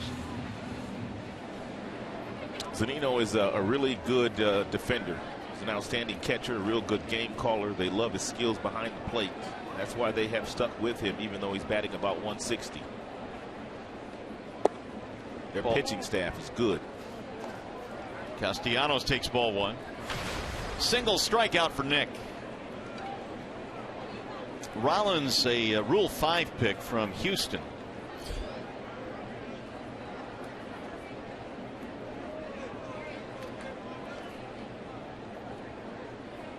Here's the 1-0. 2 balls, no strikes.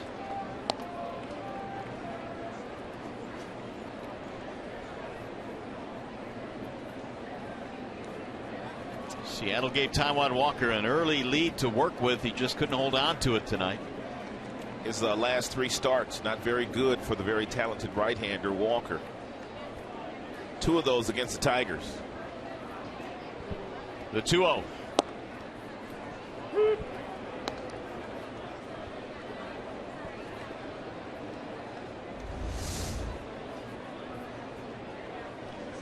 Should have been ball 3, it looked like.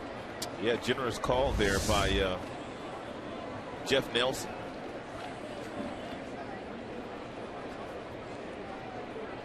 Now the 2-1. Drill to center field, and that's going to drop. Base hit. And holding at second base is Martinez. First and second now with 2 outs. It's a nice job by Castellanos getting himself in a really good hitter's count. 2 balls, 1 strike. Fastball up, doesn't try to do too much with it. It lands softly in the left center field. Nice job by Austin Jackson in center field to get over and cut it off to make sure that JD was not able to get to third.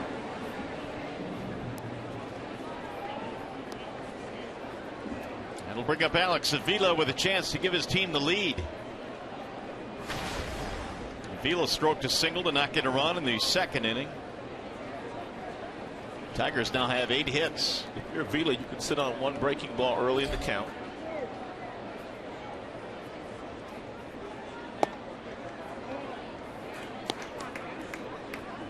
Ball 1 on the fastball away.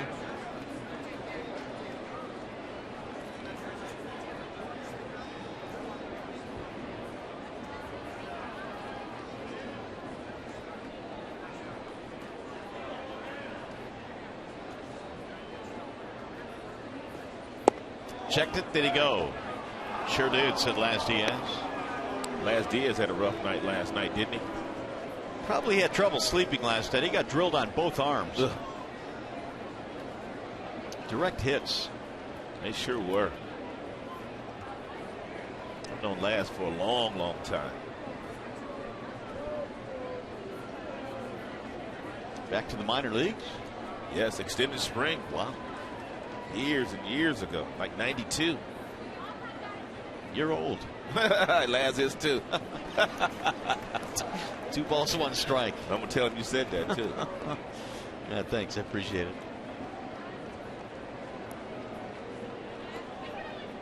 Two and 1 on Avila. Tigers looking for their first lead of this ball game.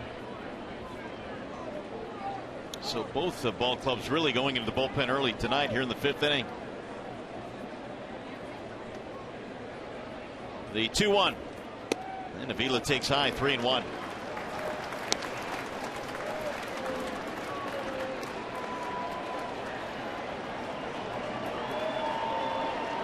There's more action in the Seattle bullpen. Tom Wilhelmsen is warming up. He was down in the minor leagues when the Tigers were in Seattle, but Wilhelmsen is up with the big club now. There's the 3-1 pitch. Grounded foul. 3-2 on Avila. 2 more to go between these 2 ball clubs, and then the Tigers hit the road for 10 games.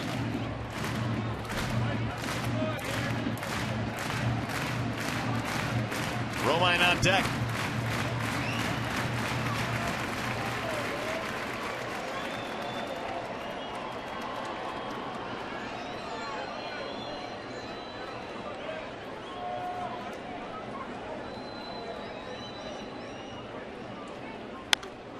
Fouled away.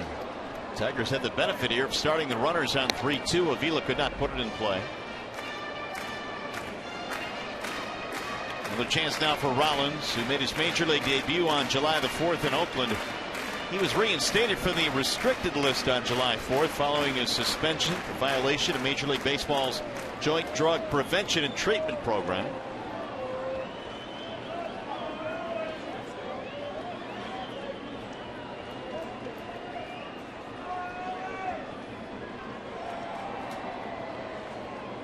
And again the 3-2.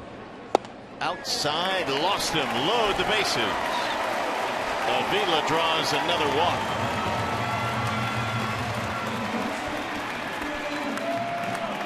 Now Romine. Here comes Lloyd McClendon.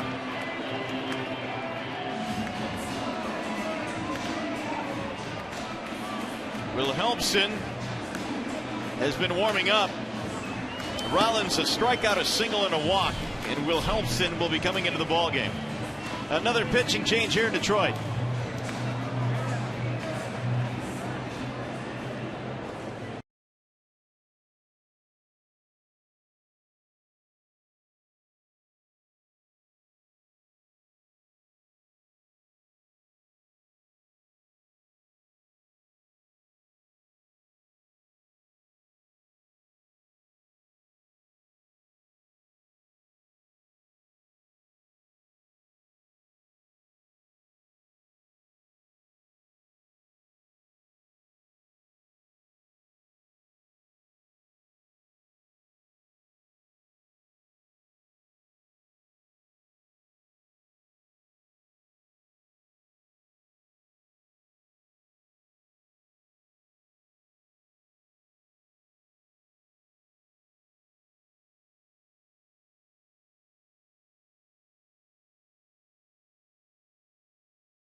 FoxSportsDetroit.com to be eligible to win a fantastic prize pack that any baseball fan would love.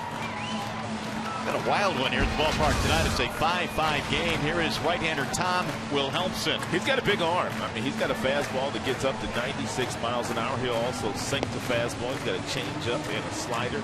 But one of the things that he has really struggled at this year, take a look at the inherited runners that have scored. 13 inherited runners so far this year Wilhelmsen has been given, and 11 have scored. Oh my goodness. That would qualify as not good. Wow. Well, he's got 3 more of them here. The Tigers trying to break a 5-5 tie as Andrew Romine stands in. There they are. You've got Martinez. You've got Castellanos and Avila.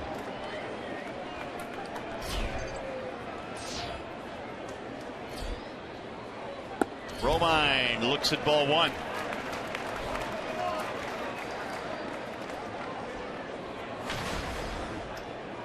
Wilhelmsen led the Mariners in innings pitched and ERA last year.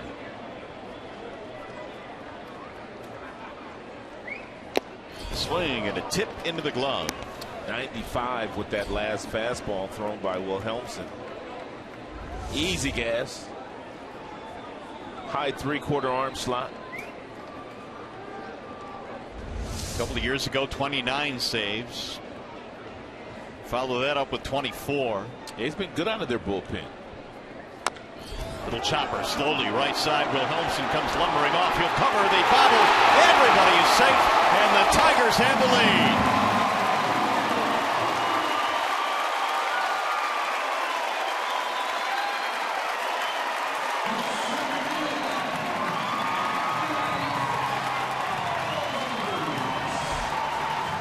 Base hit, 6-5 Detroit.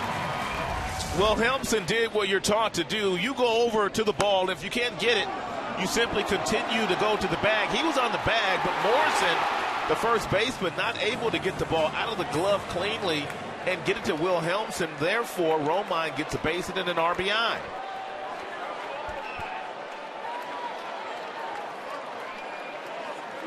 A 3-run 5th inning. Tigers lead by 1. Bases are still loaded, and a ball to Anthony Gose. This is the 9th man to bat in the inning.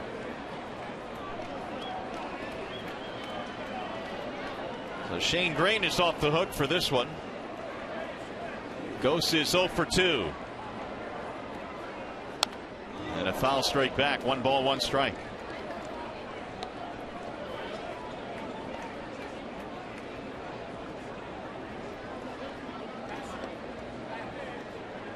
Castellanos, Sevilla, and now Romine, your base runners. That is the 9th Tigers hit. 2-1.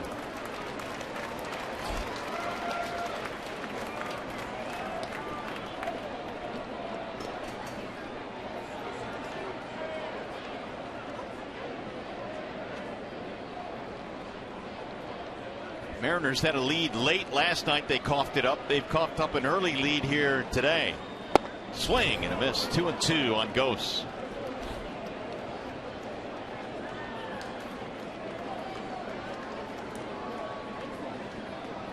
Anthony, a fly ball and a strikeout. Trying getting it to the top with Kinsler waiting on deck. Tigers bat around here in the 5th.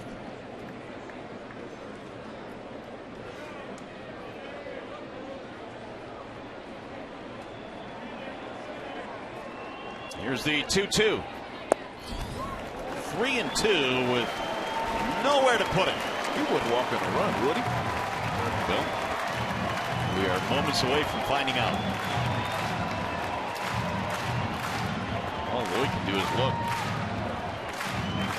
The Mariners don't score many runs as a team. Then on a night where they get a 4-run lead, their pitching staff can't hold it.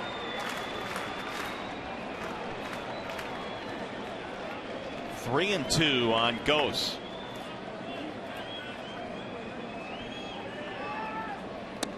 And he walked him. Ball 4 to force in a run.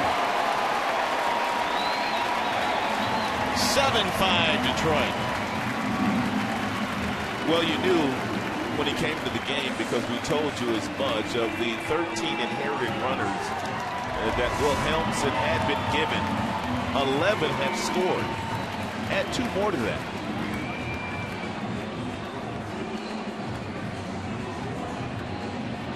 So they remain loaded for Kinsler. And Wilhelmsen now will face Kinsler, who's batting for the second time in this inning. He got it started with a base hit and then came around on the Cespedes homer.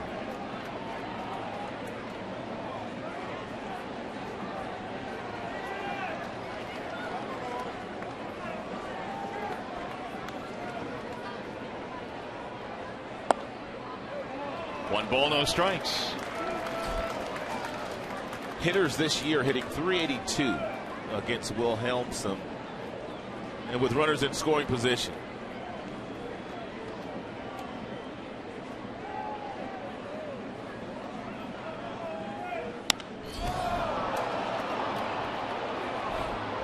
Kinsler will fly one to the left to end the inning. However, Tigers with a huge inning. 4 runs here in the 5th. They've taken their first lead of the game.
Christmas in July, the promotion here at the ballpark tonight. Well, the offense has been on display. 7-5 now. The Tigers have the lead. Is that song right there that Kurt said you was bobbing and weaving to last night? That was the one, yeah.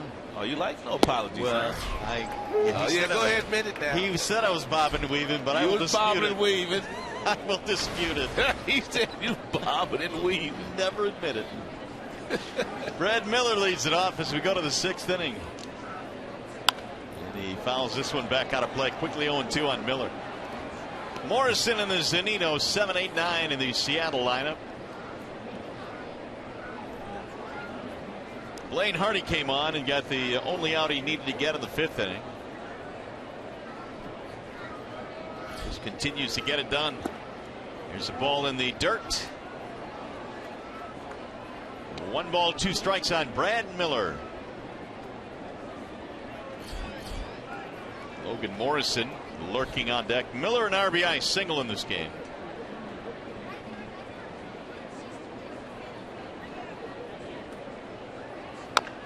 Little chopper to first, foul. Chris Woodward picked that first base coach. Pretty good one-handed play there. And he could play some shortstop, man. He had a good glove. He had a really good glove. Apparently still does. Yeah, he can play some defense. Now the 1-2. High fly ball. Right center field.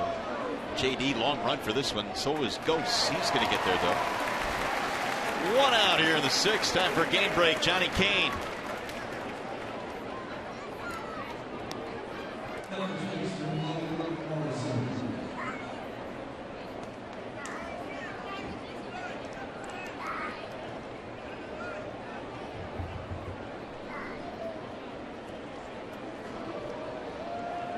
All right, Johnny, thanks. Here the Tigers came back from a 4-0 deficit and a 5-1 deficit to lead 7-5.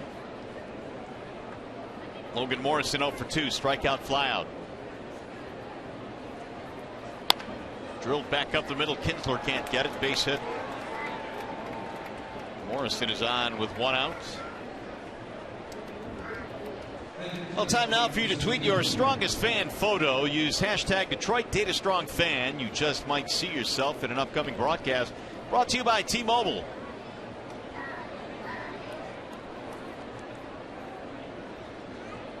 Seven hits now for Seattle. Jeff Jones again on the telephone to the bullpen. Mike Zunino steps in.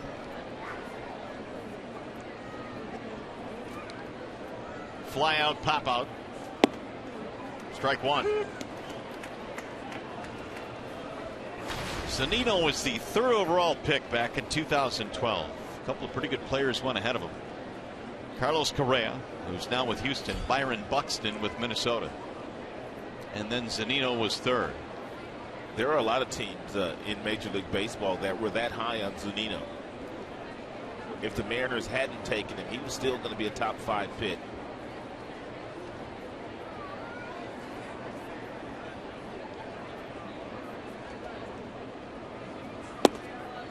And it is a little bit outside to Zunino. Latest college ball at Florida. And led them to 3 consecutive College World Series. Golden Spikes Award winner. Very decorated college player. Snap throw. Almost got him. Morrison just beat that tag.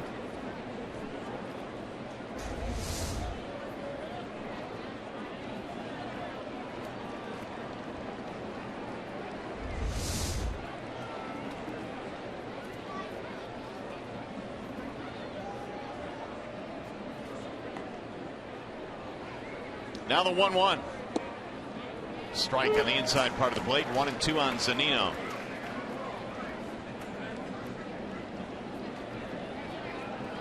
More action of the Tigers bullpen. That would be Al Albuquerque.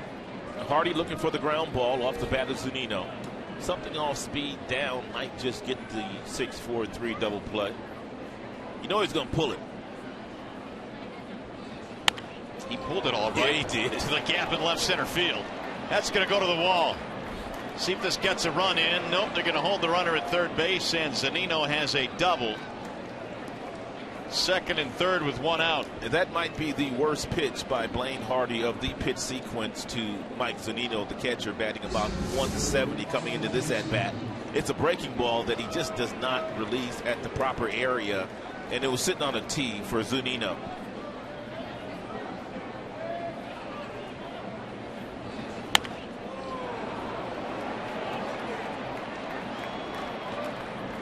Morrison got the 3rd and then got the stop sign. 8th double of the year for Zunino. That'll set up Jackson now. Tying runs in scoring position with 1 out. And Rich Donnelly is the 3rd base coach. He was on a couple of Jim Leyland staffs too. Rich Donnelly.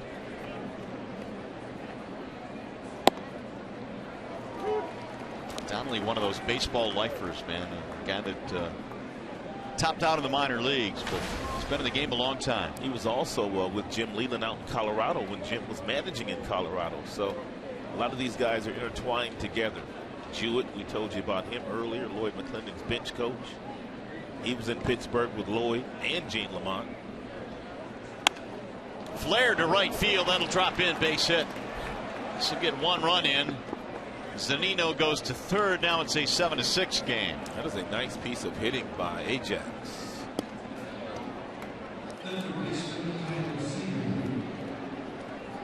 Each ball club now with 9 hits.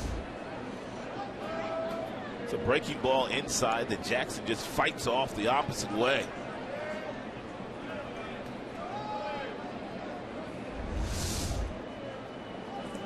Tying run at third, go ahead run at first, and here is Kyle Seager. Jackson stole a couple of bags in last night's game, but overall this year the ratio not all that good. He has 10 steals, but he's been caught 8 times. Might be tough to steal with a left-hander on the mound. Fouled away by Seager.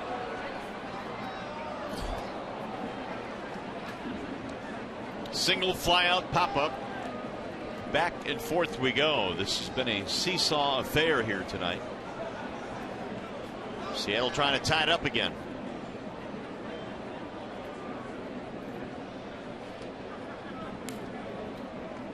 Seager last night had his 9-game hitting streak ended.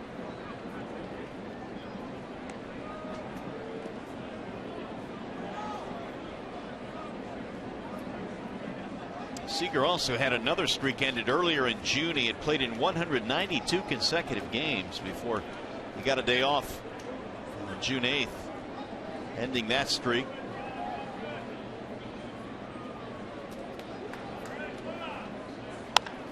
He popped him up. Shallow right field. Martinez under it. Not going to be deep enough. Instead, Ghost will make the play. Runner will tag but hold. 2 gone. And Hardy got away with one here. It's a changeup to a left-hander that fades inside, and that's where all of Seager's power is, and he just pops it straight up.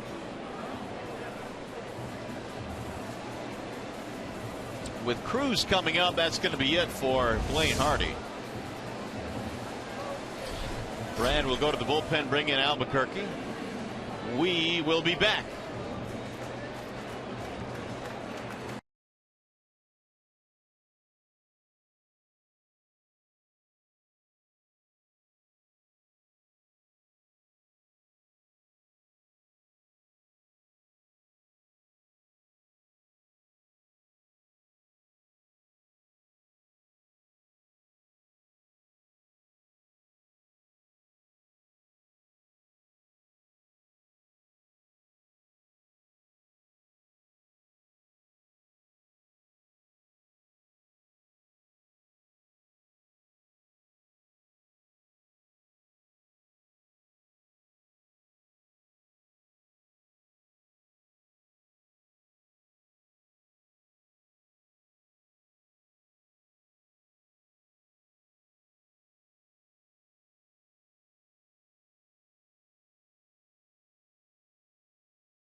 JD Martinez and Nelson Cruz have played long ball to straightaway center field.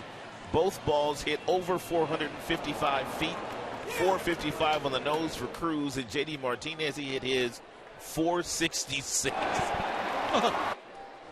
Just amazing.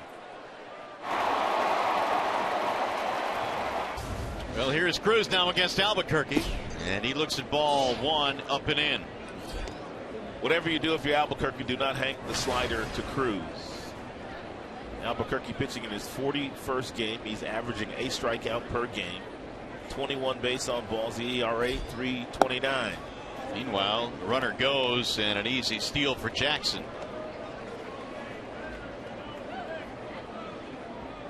That'll be his 11th, and that'll put runners at second and third. Anybody but Nelson with Robinson Cano on the deck circle, they might consider walking Cruz here with 2 outs.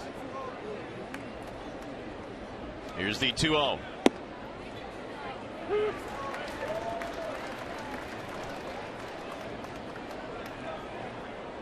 Cruz hit by a pitch, homer, 2 runs scored and an RBI. 7-6, Tigers holding on to the lead. Ground ball left side. Romine has it there, and the inning is over. Cruz is out. Seattle settles for 1.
On Walker, their starter, Yoenis Cespedes connects on a pitch that was on the inner third of home plate, hit the ball into the Seattle Mariners bullpen.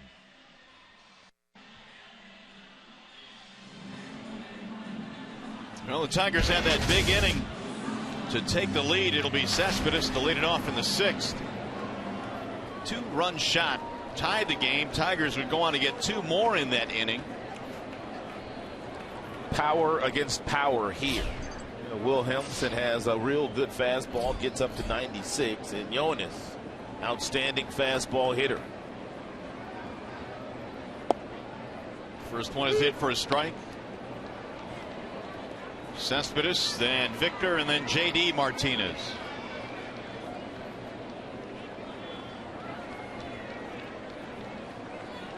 Here's the 0-1.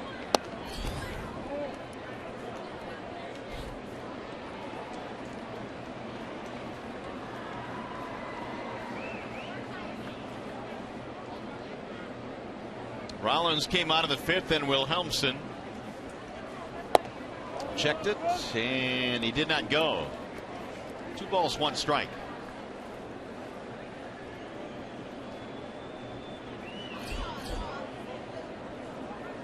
Victor waiting on deck.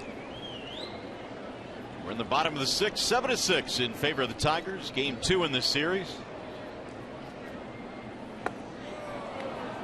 Awkward swing there by Cespedes, 2-2. Yeah, it was. Cespedes has 17 career home runs against the Seattle Mariners pitching staff since he came to the big leagues back in 2012. Batting average is low at .220, but a lot of power.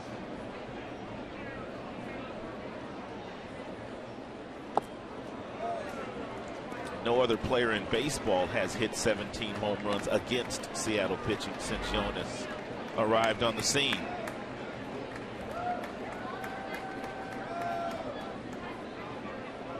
Three and 2.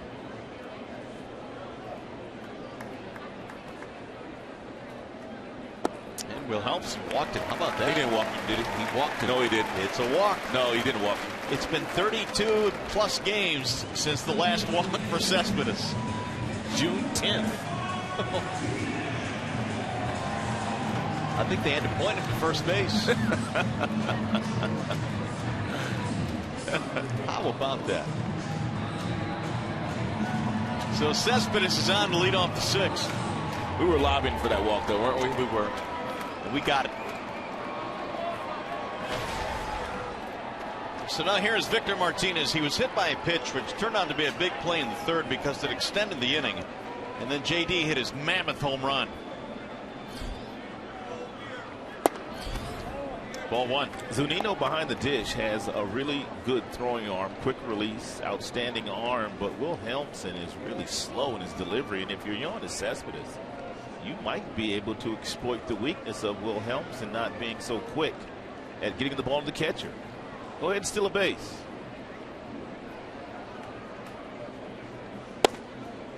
Cespedes has had 7 stolen base attempts this year. He's been successful in 3 of them, but all attempts came in the month of May. He has not tried to steal since. He had been battling a little bit of a sore quad the last couple of days, so that might slow him down.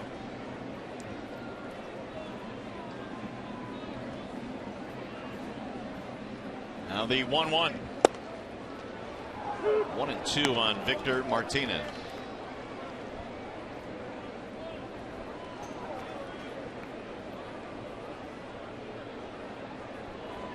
More activity in the Detroit bullpen. Bruce Rondon and Ian Kroll. Bruce Almighty.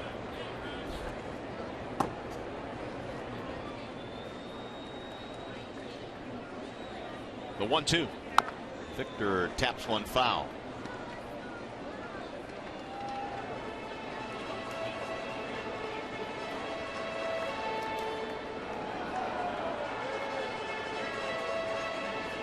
Cespedes heads back to first base.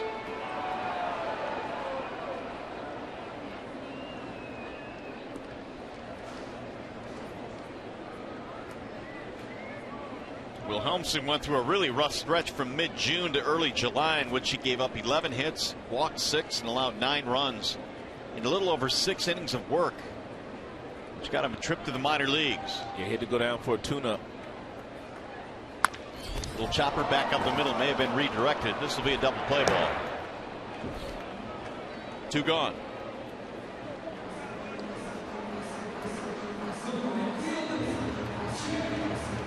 It'll bring up JD Martinez.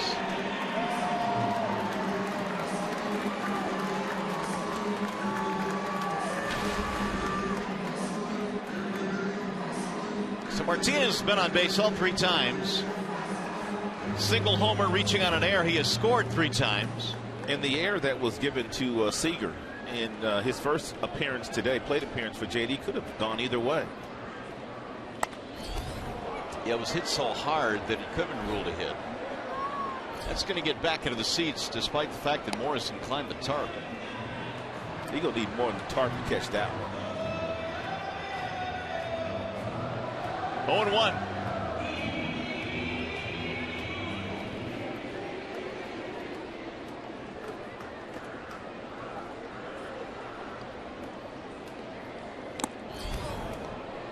No balls, 2 strikes. Coming into the ball game today, JD had homered in just about every 10 at bats against relief pitchers that he has seen. His homer today came against the starter Taijuan Walker, who could not hold 2 separate 4-run leads. And did he go? 1-2 on Martinez.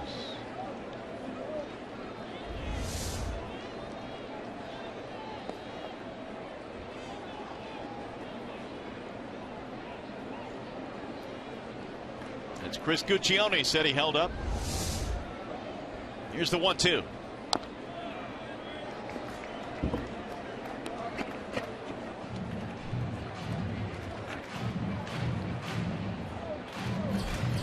Royals playing Pittsburgh again tonight at home. They are scoreless in the 4th inning in that game.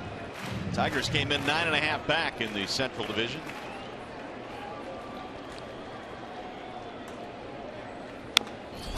Another foul ball.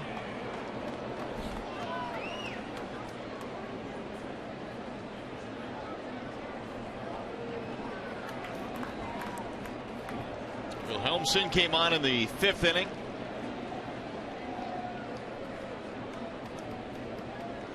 Here's the 1-2 again. Swing and a miss. JD is out of there, and that'll retire the side. 6 in the books here at the ballpark. Still a 7-6 game.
A long night. They gave up 4 runs in the 1st inning, but showing some pretty good grit here tonight. And Taijuan Walker, the starter for Seattle, tried to overpower a lot of the Tigers' bats today with that fastball in the upper 90s, and they had some really good swings against him. How about the Tiger bullpen? They had to come in early again. Shane Green, he had some moments tonight, but again, still being bothered by those same problems, unable to get lefties. You know, also a couple of seeing-eye ground balls up the middle in that very 1st inning against Green, which helped them score 4 runs. But by and large, he settled in nicely, and I think he could take some of the positivity out of the latter 3 innings that he pitched here into his next start.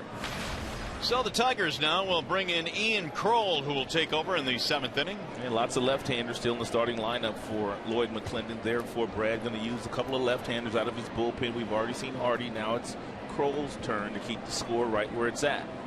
7 runs, 9 hits for Detroit. Seattle 6 runs, 9 hits. Here's Cano to lead things off. Cano, Smith, and Ackley for Seattle. It's been a slow year for Robinson Cano, but generally speaking, left-handers don't bother him.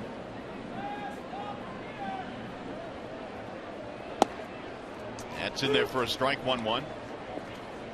Cano singled in a run in the 1st. He doubled in the 5th, but did not score. 3 homers already in the 2nd half of the season for Robinson Cano. He had a 2-homer game against his former team in New York on Saturday. Chops this one to the right side, foul. Cano also had a game-winning hit against the Tigers in Seattle. Had that walk-off single in the bottom of the 11th inning at Safeco Field. That came against Ian Kroll. He's behind here, 1-2.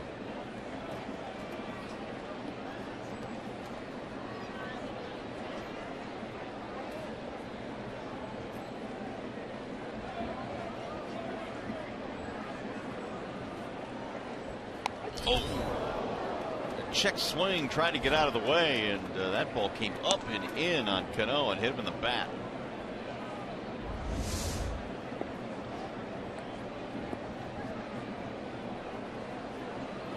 Right off the handle of the bat.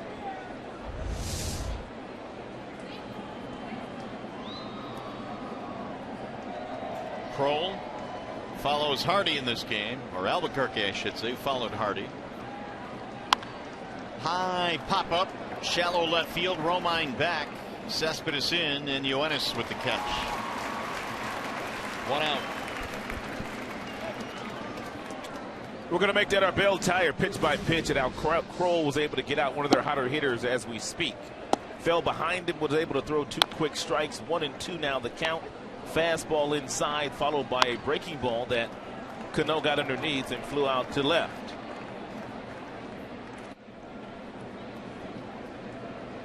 Now, should I have said flied out to left there? I think technically, grammatically, flied out is correct. Because a couple of people have been tweeting me on some of that grammar, whether it be flown out, flied out, flew out. But flied out is the general term, right? And you know how I know that? When I first started broadcasting in the big leagues in Anaheim, I said flew out, and a teacher in Southern California sent me a note. Right. Said it's flied out. Yep, somebody told me that too. And I've used it ever since. Haven't mastered it yet. I'm working on it. You'll get there. I'll let you call the next fly ball. How about that? 2-0 on Seth Smith.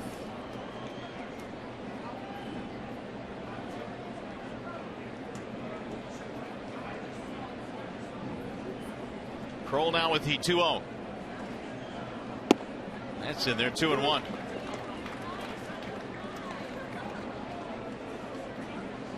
Shifting to the right side against Smith, who has a double, an RBI, and an intentional walk in this game.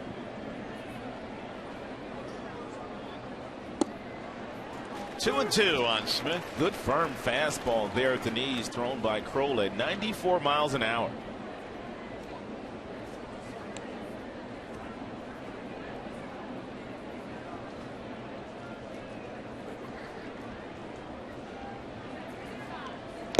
Swing and a tip into the glove for strike 3.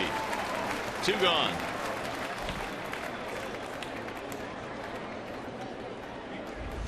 Back-to-back fastballs. Four-seam fastball at 94, right down the middle.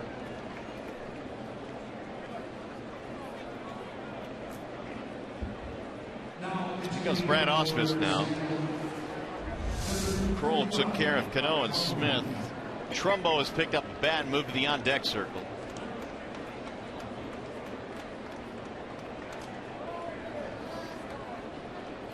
So Kroll gets his 2 outs. Here comes Rondon. We'll be back.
Fans receive a free Rally Time Flappy hat. For tickets, call 866-66-TIGER or visit tigers.com.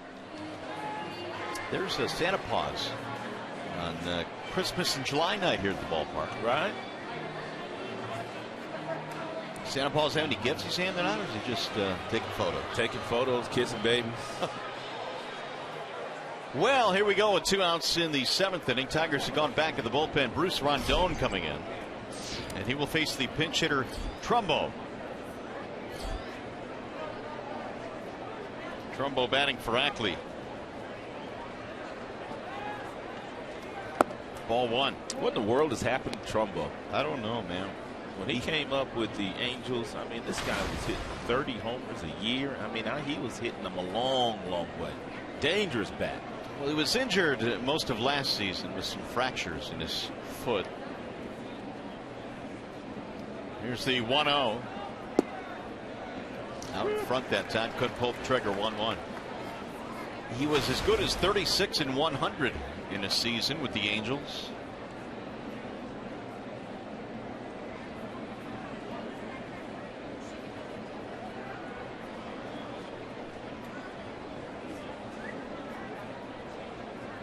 Rondon with the 1-1. Bouncing ball left side. Castellanos gets to it. Off balance throw. Saved at first base. Infield single for Trumbo.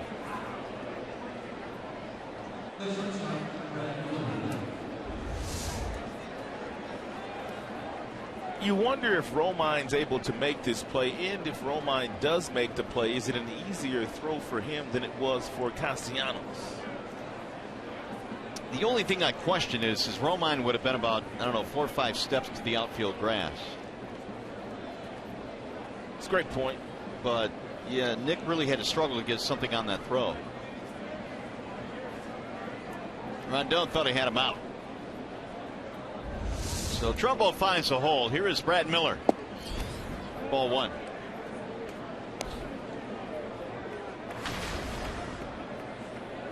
Miller had a single to knock in a run. That was way back in the first when Seattle jumped out to a 4-0 lead on Shane Green and the Tigers. But the offense has picked him up tonight. 7 runs for the Tigers on 9 hits. That'll get away from Avila, but Trumbo not going anywhere. 2-0. And Trumbo not anticipating that this would be a wild pitch or a pass ball. Therefore, he was headed back to first base when the ball got in the hitting zone.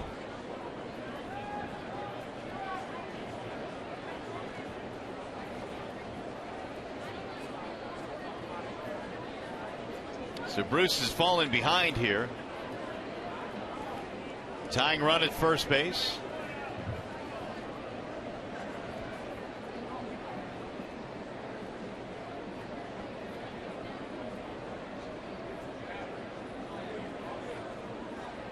Trumbo dives back in. Something in the gap here not necessarily will score Trumbo. He's not the fleetest of foot down at first base. He does represent the tying run.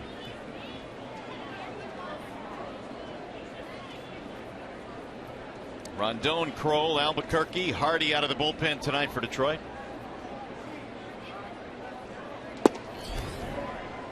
3-0. Logan Morrison waiting on deck. We're in the 7th inning of a 7-6 ball game. Tigers have the lead.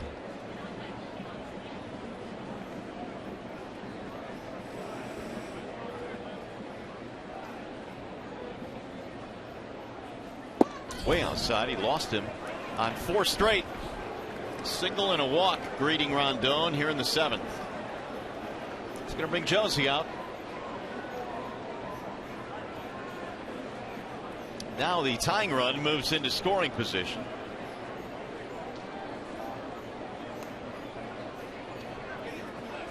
Well, Saturday it's a Major League Baseball doubleheader starting with the Athletics taking on the Giants. Then at 7 p.m. Eastern, the Braves battle the Cardinals in a game you can see only on Fox Sports 1. Coverage begins at 4 Eastern only on Fox Sports 1 and streaming live on Fox Sports Go.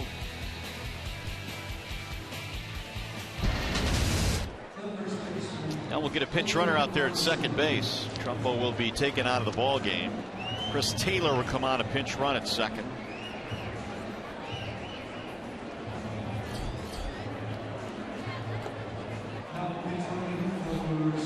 So more speed out there and a better potential to score on a base hit. Tigers have really good arms in their outfield. J.D. Martinez has 10 assists. Ghost has a tremendous arm from center field. You know about Cespedes and his gun in left.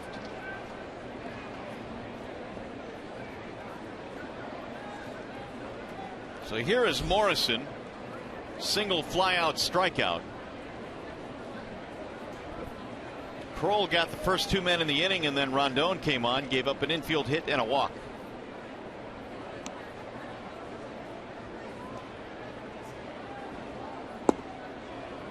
Breaks in for a strike, 0-1. It's a really good call there by Avila. He struggled to throw the fastball over the plate into the previous hitter. And so Avila calls for the breaking ball, and Rondon able to thread the needle.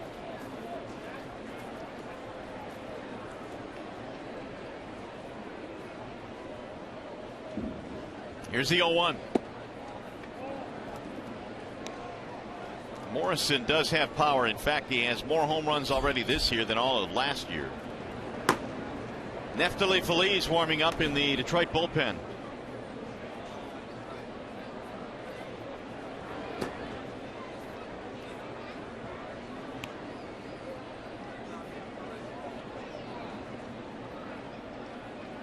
Here's the 1-1. Pulled foul. 1 ball, 2 strikes on Logan Morrison. All off-speed pitches so far thrown to Logan. A couple of breaking balls and a changeup. Now you can throw that 100-mile-per-hour cheddar right by him if you choose to do so. That's why the off-speed pitches are vital to a guy like Rondon. You get guys off your fastball.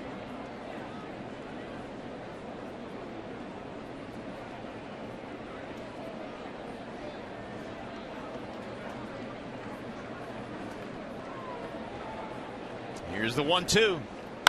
Bouncing ball left side, right side rather, fielded by Marte. Rondon covers for the out. And the threat is over. No runs, single walk to left. Coming up, the Dick Scott Automotive 7th inning stretch.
Series tomorrow. Mike Montgomery and Anibal Sanchez. Nice numbers for Montgomery. 4-3 with a 2.51 ERA, 43 strikeouts, only 16 base on balls. Anibal Sanchez has been outstanding for about a couple of months now, so Seattle's going to have their work cut out for them tomorrow night. Changes. Taylor stays in the game. He'll play short. That'll bump Miller to left field.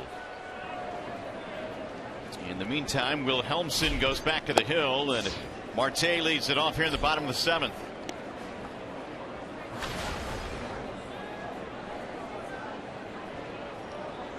Seven runs, 9 hits for the Tigers tonight. 6 runs, 10 hits for Seattle.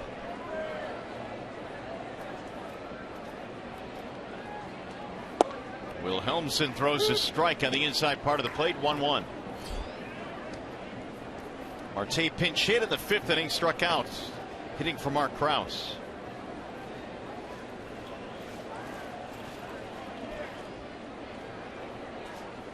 Swing and a miss. 1-2.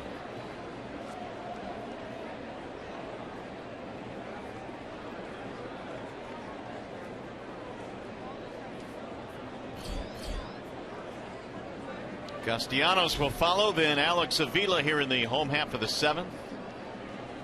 Swing and a miss, and down goes Marte, 1 out.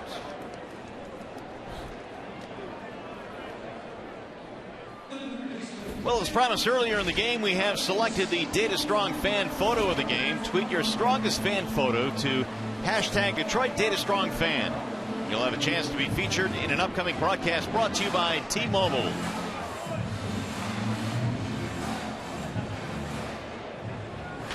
Castellanos had a pretty good night tonight. He's 2 for 3, couple of singles.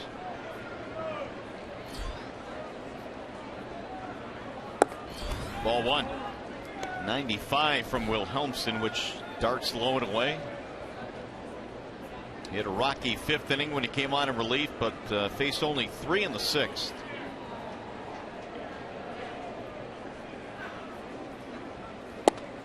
Good pitch right at the knees, inside part of the plate. 1-1 count.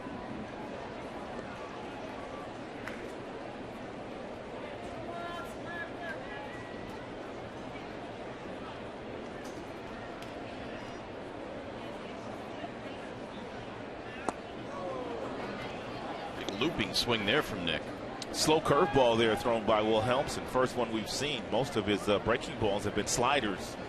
And of course, he's got a lot of giddy up on his fastball. It's been up to 96.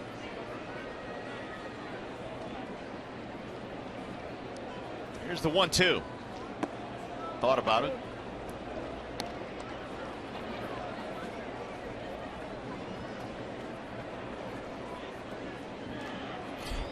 Avila will be next. He is waiting on deck.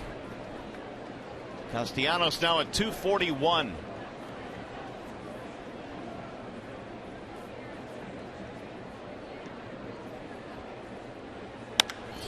High fly ball right field, hit well. Smith going back, track, wall, see you later, gone. Opposite field home run for Nick Castellanos.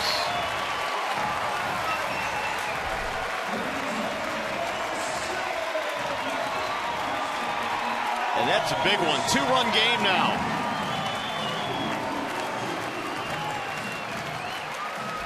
To get to strike 2, Wilhelmsen threw a couple of really good breaking balls to Castellanos, and Castellanos was fooled on both of those. So then he comes back with a fastball in the mid-90s, and Castellanos connects and hits one the opposite way that finds the seats. It's going to be the end of the night for Wilhelmsen. Nice day for Nick today. 2 runs scored, 3 hits. More importantly, the Tigers have a 2-run lead now as Castellanos goes deep for the 7th time this year.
Is very respectable. It is under 3. 16 strikeouts, 10 base on balls. He's not a strikeout guy.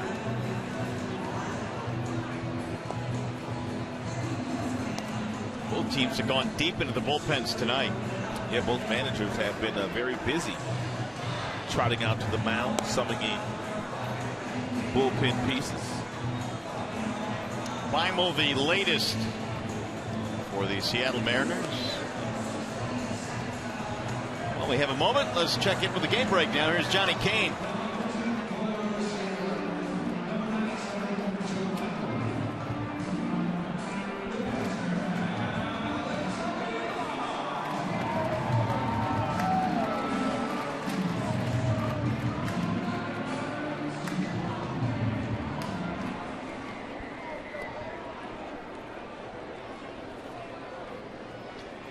All right, thanks very much, Johnny. Boy, some of the injuries that the Royals have had to deal with. Gordon.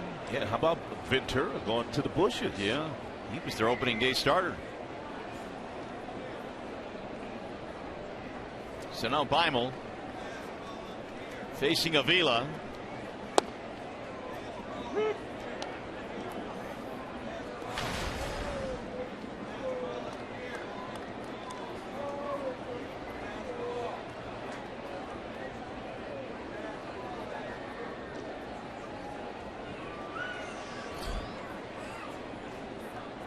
Here's the 0-1. Swing and a miss. 0-2 on Avila.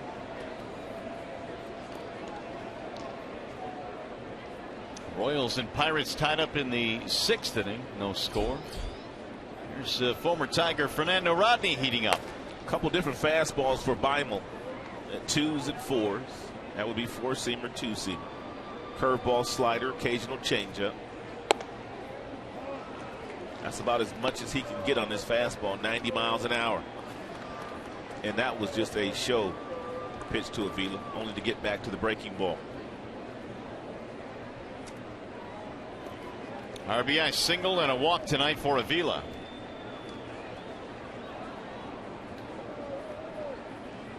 Here's the 1-2. And it bounces in. 2 balls and 2 strikes on Avila. It's a nice block by Zunino. Both teams have 10 hits in this game, but the Tigers have gotten a big run here in the 7th. They're up by 2.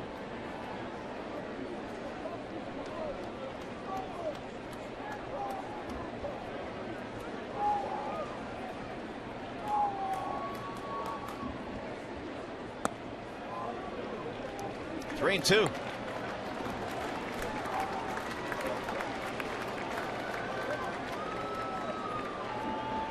Castellanos a home run, the latest that the Tigers have hit tonight. 3 of them.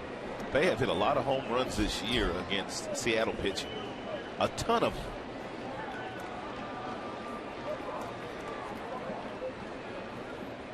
Now the full count pitch. And he lost it, ball 4. Avila walks for the 2nd time in the ball game. They'll bring up Romine. Lloyd McClendon watched his team race out to a 4-0 lead in the 1st inning of this game. The staff has not been able to hold on to that lead. Romine a single and 3 at bats plus an RBI. And Seattle has some of the best pitching in the American League. A lot of quality starts. Their bullpen has been very good as well this year. But when you score as many runs as they scored today, usually that's a victory for them. There's ball 1. I guess it doesn't hurt that had a chance to slide step King Felix a couple times too. Well, it's amazing we didn't get him here in a 4-game series coming out of the All-Star break. But Felix went the 3rd game out of the break, which meant he didn't pitch or won't pitch in this series. Here's King Felix. Here's the 1-0. 2-0. Beimel can't throw a strike.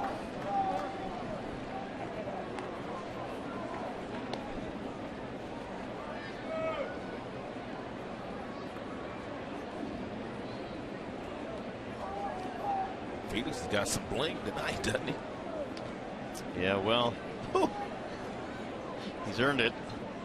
Man, those are big. You think they're real? They might be Cuban zirconias? Yeah, they might be. I don't think so. No, you're right, they're not. That's out to left field for an out, 2 gone. Not the way those bad boys were shining. No. That'll bring up Ghost now with 2 outs. He's a great pitcher. One of our game's best.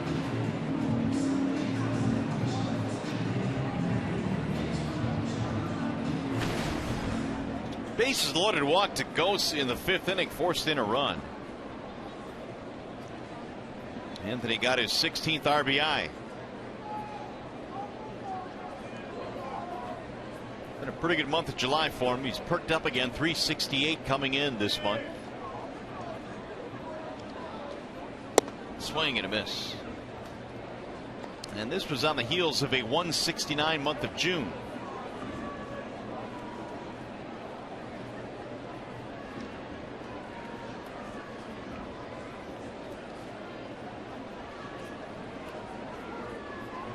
Here's the 0-1. 0-2 on Ghost.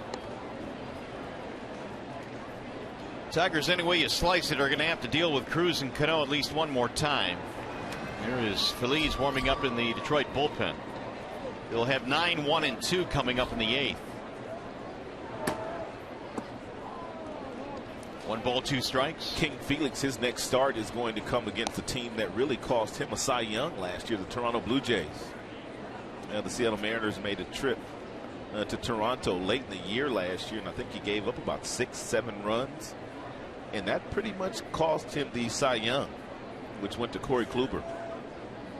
ERA is 2.77 this year. Just off the plate, the count goes 2-2 on Ghost. Beimel was headed toward the dugout. He thought he had strike 3.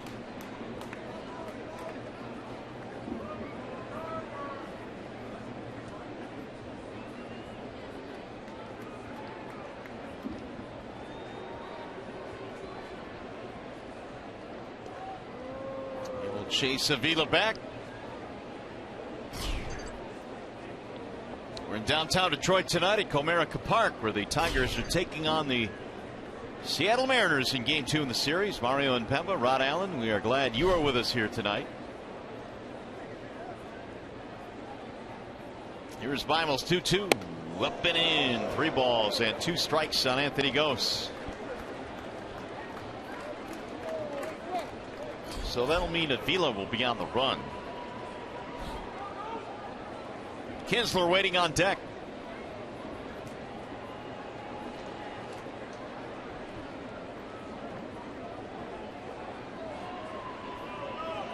And the throw back to first, they got him picked off. Avila wants a ball. He was calling for it. He's going to be tagged out. And he's going to plead his case right now to Chris Guccione. So that'll end the inning. Avila picked at first base.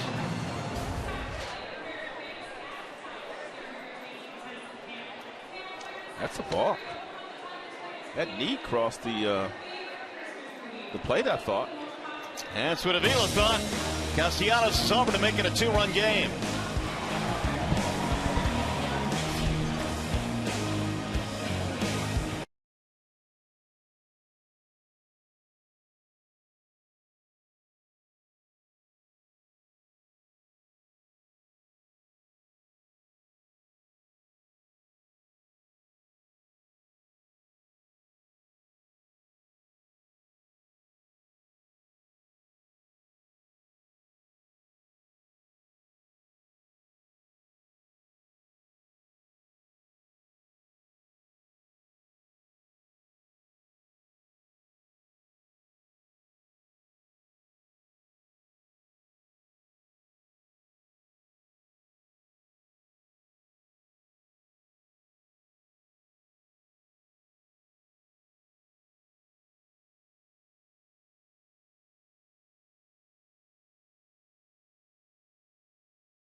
by 2. And with the preview of tonight's Tigers Live, we check in with Justin White. Hey, Mario, we haven't seen many home runs hit further than the one J.D. Martinez hit earlier tonight. And coming up after the game on Tigers Live, I'll ask J.D. about that mammoth blast. You'll also hear from Shane Green about his performance, as well as the thoughts of Brad Ausmus. Johnny Kane is in the Coliseum studios for Tigers Live right after the game, Mario and Rod. And by the way, Feliz Navidad with Neftali Feliz on the mound. After all, it is Christmas in July, guys. All right, you just stole my joke, Justin. Oh, bueno espanol, Justin. Oh, man. Sorry about that. I had to go there.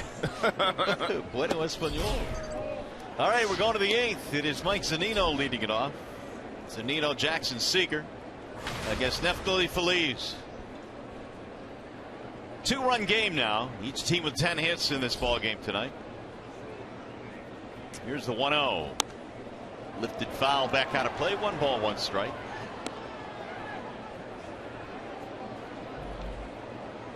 Rondon came on in the 7th along with Kroll.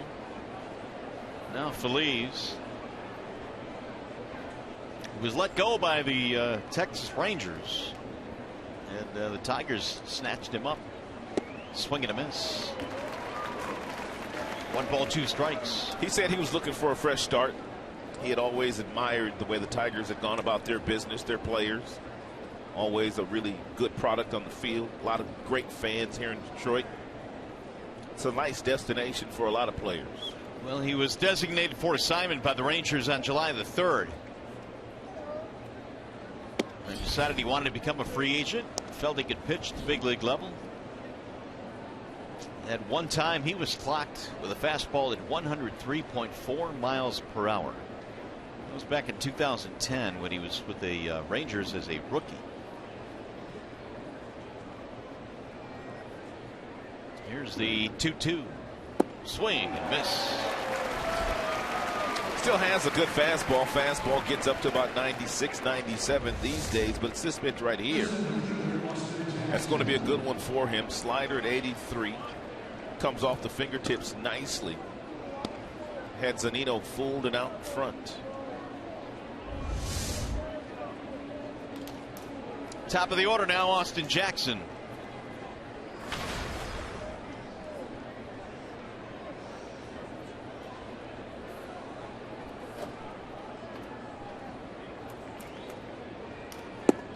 And Jackson looks at a strike.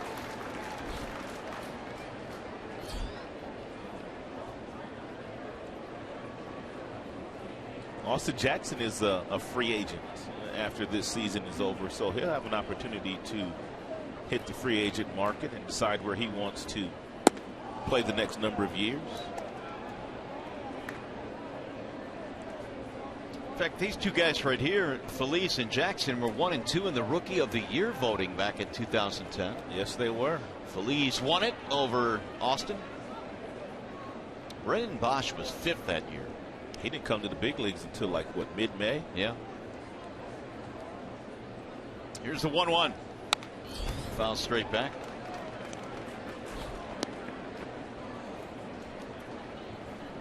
One-two on Jackson.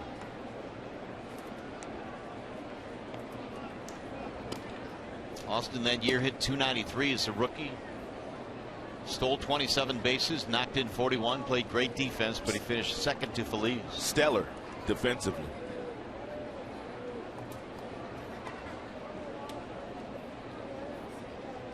Here's the 1-2. Up and in.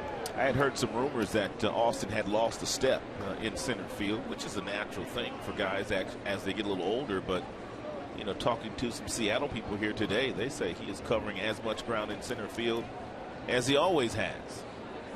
Safeco Field in center field is very spacious, just like Comerica Park.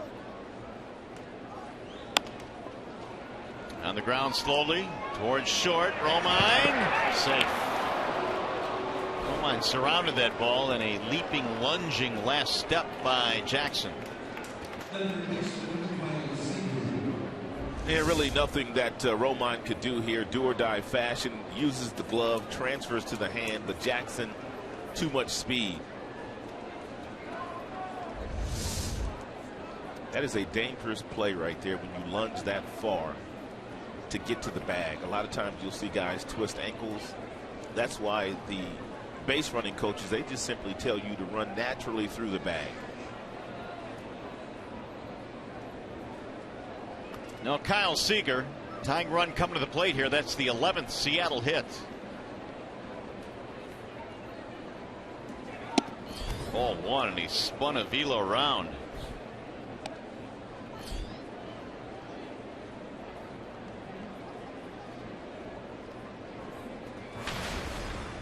Seager, a single and a run scored, part of that 4-run first inning. Not a whole lot going on since, though, for the talented third baseman for the Mariners.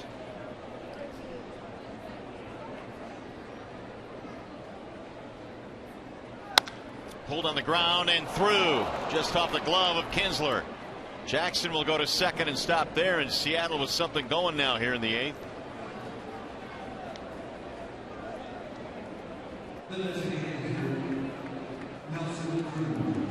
Not only that, but now you got Cruz and then Cano. It appears that all night tonight, Ian Kinsler has been missing ground balls just by an eyelash. Couple up the middle early in the game. That one to the left of Ian in the hole between first and second.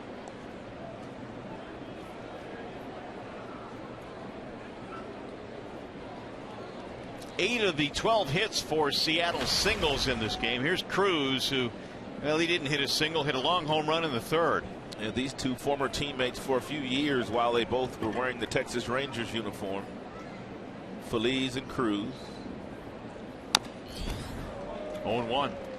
Here is the 1-800 call Sam call of the game. Albuquerque came in the 6th inning. It was 2 outs, and it was Nelson Cruz, their most dangerous hitter, in the batter's box, and he threw him a fastball down, two-seam variety, to get the ground ball to Romine to get out of the inning.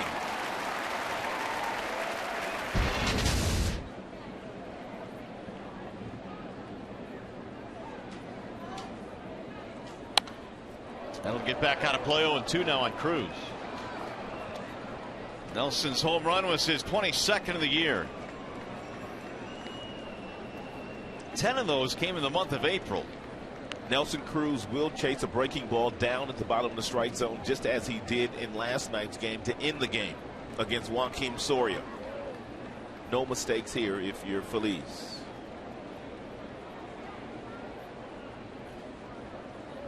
Oh, he hung down. Yeah, he did. Oh, man.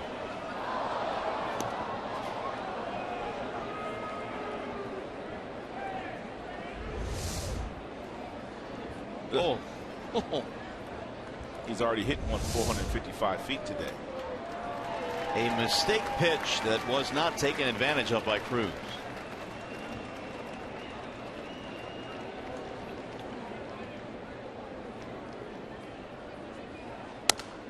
Soft little looper towards short, going to be caught there by Romine. 2 gone.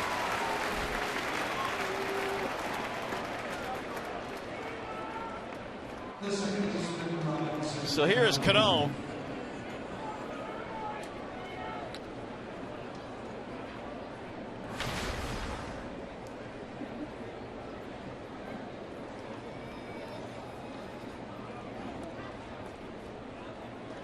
Two out of 3 tonight for Cano.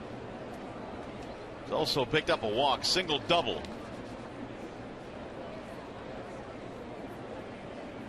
He has had some at bats against Phillies. He has had a 2 for 6 against him with a home run.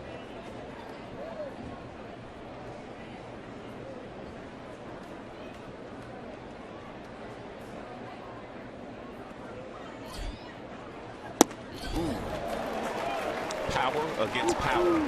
96 right by Cano. Down the middle. Cano let it hang loose too.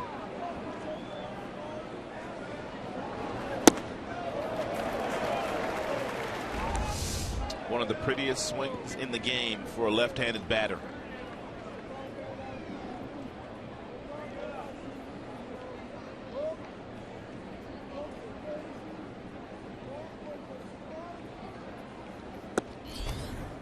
One ball, 1 strike on Cano.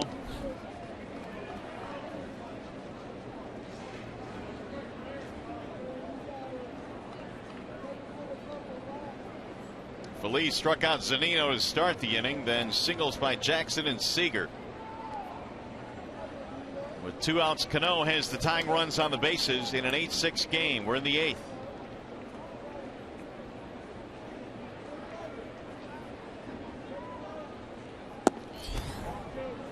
Two and one. That's where you want to be with that fastball. You want to be down there at the bottom of the zone. 96, just missed.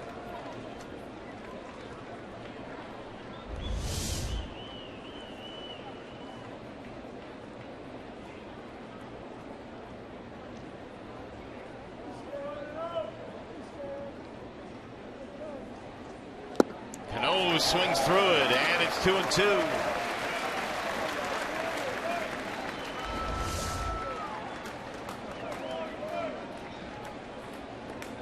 Another well-located slider thrown by Phillies.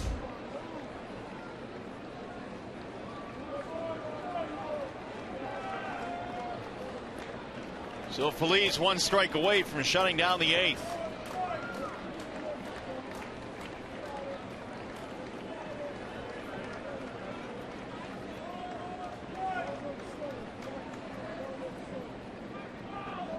Here's the 2-2.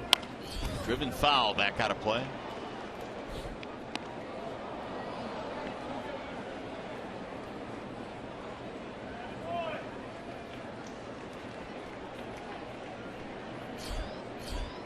This is 10 pitches now, 95 or above for Phillies.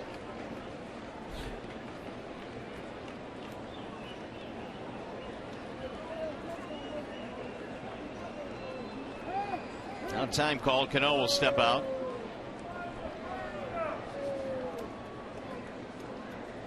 Tigers trying to jump above that 500 mark. Holding on to a 2-run lead here late. Drilled to center field and a base hit. They'll get a run in. Jackson, no, they're going to stop him at third base. Jackson does not score. He stops at third. That's going to load him up now. That's a wise decision by their third base coach, Rich Donnelly, knowing the fact that Anthony Gose in center field has a great arm. The throw, however, was up the first base line. It's a bullet right back up the middle. Rich Donnelly, even with Jackson running, held him up before he even got to third base. Bring Jeff Jones out of the dugout now. And so they are loaded up for Seattle, and they have not quit tonight after falling behind a couple of times after losing their big lead. It's going to be Seth Smith, a left-handed batter with the bases loaded, not before they talk about it. And Brad Ausmus was forced into using both of his left-handers a little earlier in this game, both Kroll and Harden. Therefore, no one else down that bullpen left-handed.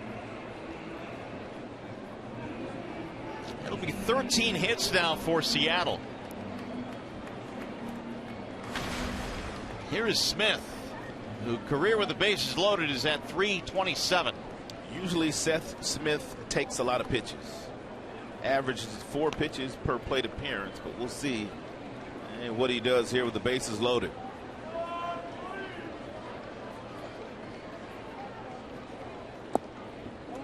And bends low, 1 ball, no strikes.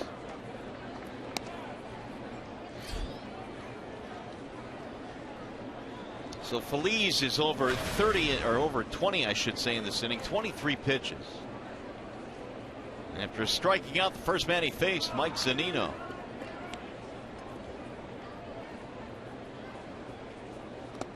Way inside. It'll get away from Avila. That will score a run. Jackson comes in. We'll make it 8-7. Everybody moves up. Wild pitch. Well, I wonder if you're Brad, do you walk Smith with Gutierrez, a right-handed batter, in the on-deck circle? Like a splitter or a changeup that bounced and Avila just could not get in front of, and Jackson able to come home and score on the wild pitch.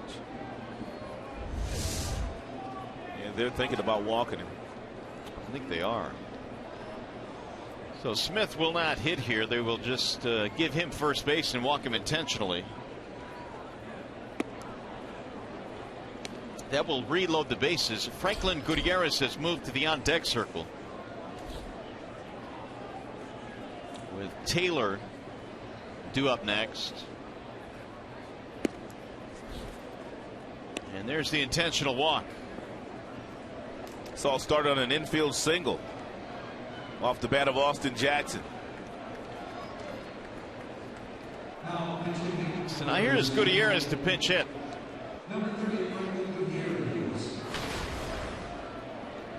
Well, for 3, it's a pinch hitter this year.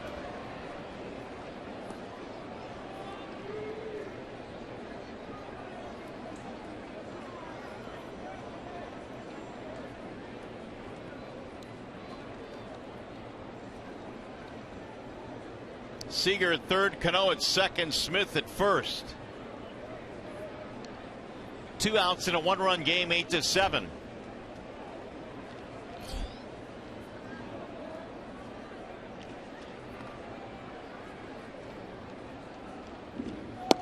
Ball 1. And Gutierrez, former Cleveland Indian. A lot of Tiger fans remember him when he was patrolling center field for them. He's also been with Seattle a couple different times.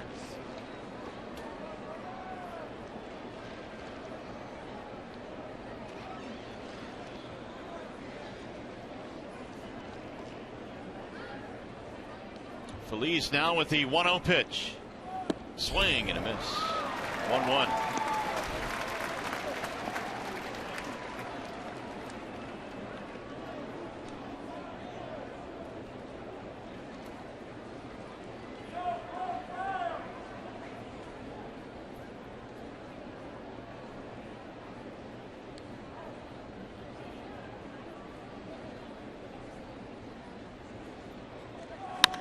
Driven deep in the air to right field. That ball is way back, and Gutierrez has just hit a grand slam home run. Wow. Jack Zarincic, the general manager of the Seattle Mariners, has always had an infatuation with Gutierrez. When he had a time to acquire him a few years back, he did just that. Boy, oh boy. A pinch hit grand slam homer for Franklin Gutierrez. It's a fastball at 95 that's on the outside part of the plate, and it is absolutely scorched. And Rod, you said it just moments ago, this all started on an infield single. Yes, it did. Jackson beat one out by an eyelash, and now here we are 5 runs later. It's 11-8 Seattle. Strike 1 called on Miller. First pinch hit of the year for Gutierrez, and it's a big one, a slam the other way.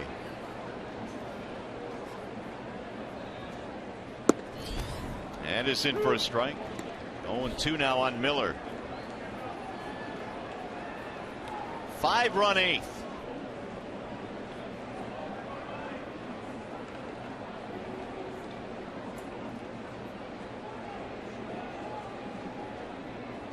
Gutierrez with only 2 home runs this year. Both of the home runs have come against Detroit.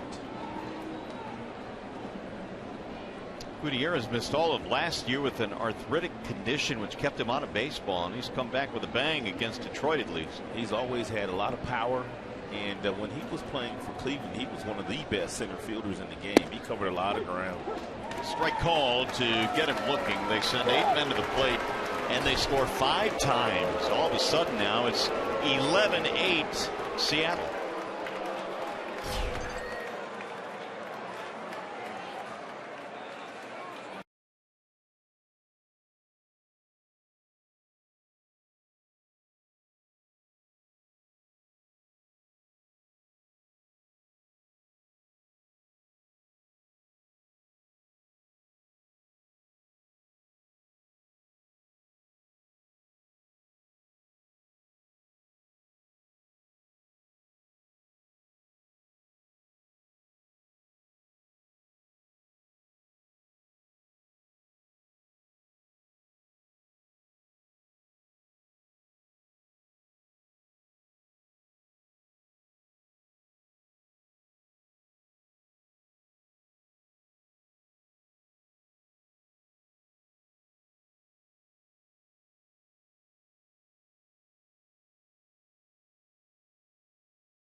Davis has had a big night. He has hit a 2-run homer. Nick Castellanos is also homered in this game, but Franklin Gutierrez, a pinch hit grand slam off Neftali Feliz in the 8th, has given the Seattle Mariners the lead now, and Ghost will not bat. He's going to be lifted for a pinch hitter as we go to the bottom of the 8th inning. First, the defensive changes. Gutierrez will play in left, and Miller comes back to play short. Well, do the Tigers have another comeback in them? We shall find out shortly here as Rajay Davis stands in to pinch hit for Ghost. Can't quit now. You got 6 big outs left.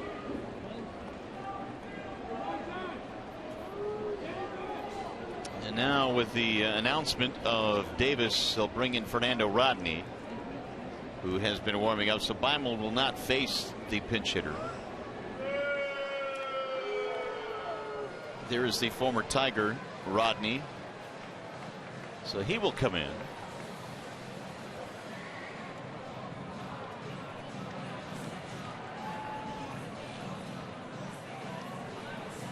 Hey, by the way, calling all Michigan State University alumni, students and fans, get a Tigers hat in Spartans green and a ticket to see the Tigers play the Rangers August 21st at 7:08 when you buy a special ticket package exclusively at tigers.com/MSU. So they continue to push buttons here, and now back to the bullpen go the Mariners as Mr. Rodney comes sauntering in. Fernando Rodney has carved out a pretty nice career for himself since leaving Detroit. Went to Tampa, Seattle, put up some good numbers there. Also made a stop in LA too, didn't he? Anaheim? He did, briefly, yeah. Rodney, though, has lost his closer spot here in Seattle this year. Rodney does have 16 saves this season, but he has given that up to Smith, Carson Smith, the closer now.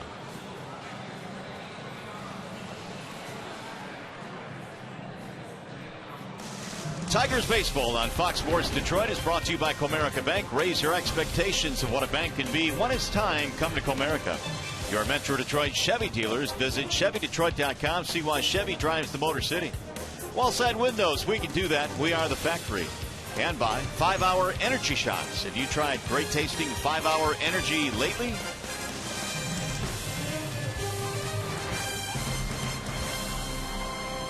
This has been about a while of ball games we have seen all season. Seattle jumped out to a couple of 4-run leads early. Tigers came storming back. They took a 2-run lead in the 8th and a 5-run 8th for Seattle. A ton of home runs have already been hit between these two teams, and they've only, played 5 games? Yeah, this is the 5th in the season series. Gutierrez with a grand slam that has turned out to be the biggest so far. 14 home runs hit between the two teams in the 5 games, and we're not done yet with the 5th game. And we're talking about a couple of places where the ball's not supposed to fly. No, pitcher's ballparks. Check that, 14 home runs alone for the Tigers in the 5 games, and Seattle's hit quite a few too. Now I will say this, it was about 90 degrees in that series in Seattle, so the ball was jumping a little bit more. Rodney works at home and throws a strike to Rajay Davis. Rodney pretty much 2 pitches, a fastball that will get up into the mid-90s and an outstanding changeup. The changeup has always been a tremendous weapon for Fernando. There it is. Great arm speed, great arm action.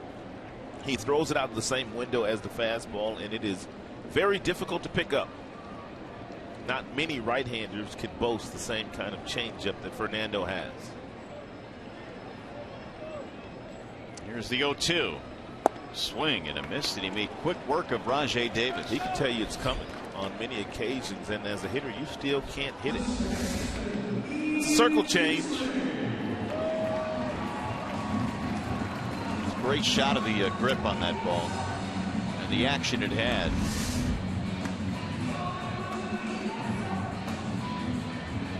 So Rodney now will face Ian Kinsler.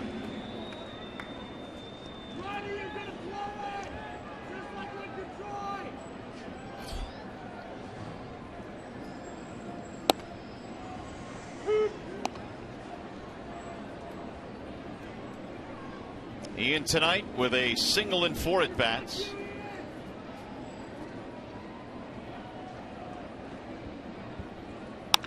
Pulled on the ground at third. It's off the glove of Seager down the left field line. Kinsler on his way to second. He'll pull in with a double. 1 out, 2 base hit for the Tigers here in the 8th.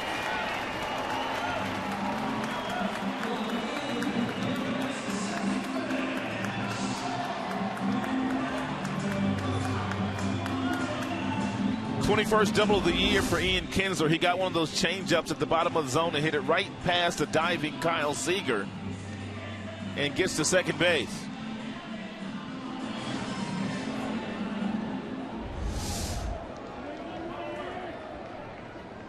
So now here is Cespedes. 2-run shot in the 5th. He's also walked.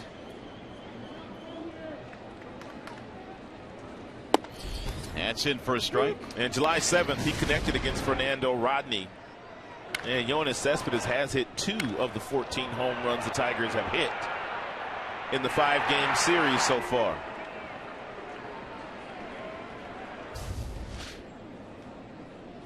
Here's the 0-1. That'll get away and go to the backstop. Advance the runner to third. Zunino couldn't handle that one. When you're looking for a fastball at 96 miles an hour and you're expecting it in a certain area, and then you get one thrown where Rodney threw this one, the catcher really has no shot at catching this ball. He set up inside. This ball is yanked by Rodney away from him, and Zunino was able to get glove on it. Luckily. Wild pitch.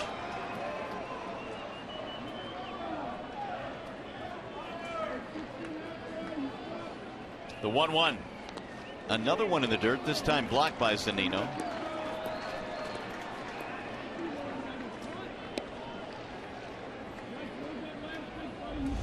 Textbook block by Zunino.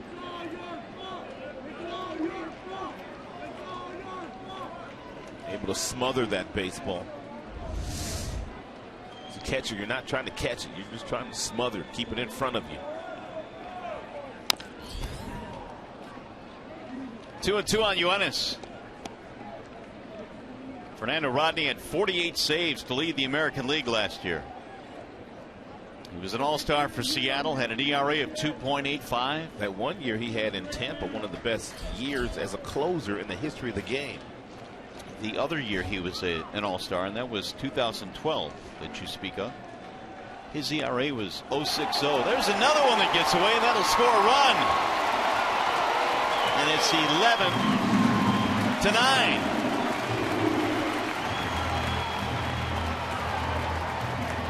Well, that look on Lloyd McClennan's face says it all.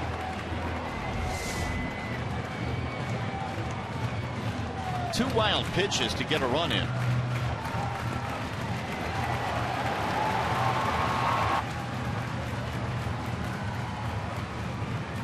And Zunino tried to backhand that last wild pitch. Got to turn the glove the other way.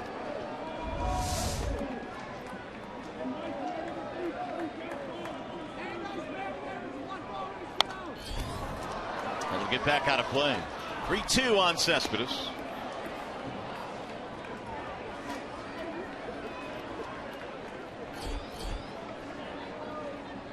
Smith warming up. He's their closer.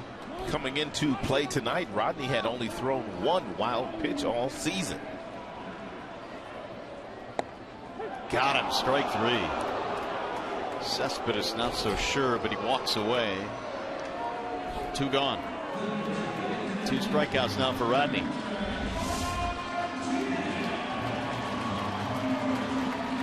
It's a changeup that stays up and in, but yet called strike 3 by the home plate umpire, Jeff Nelson. Oh, I don't know about that one.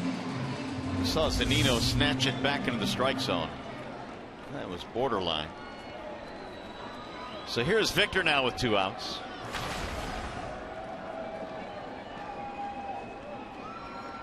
Martinez hit by a pitch, scored a run back in the 3rd, ball 1.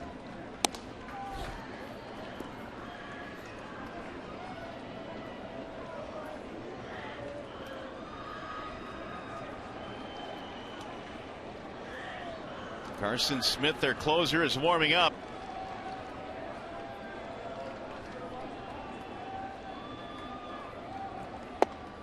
Strike called.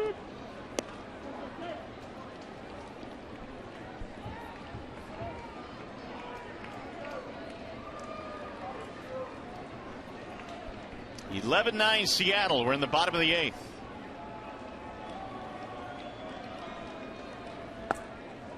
Two and one. I wonder if they would go get Smith if he loses Martinez here. He might. And their bullpen coughed it up last night. Lowe gave up the home run in the 8th.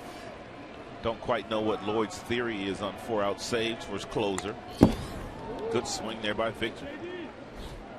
2-2. Most managers do not like to go to their closer in the 8th inning, but I'm sure Lloyd is over there having a conversation with the pitching coach, thinking about it. Yeah, and he's got to be thinking, we can't let this one slip away.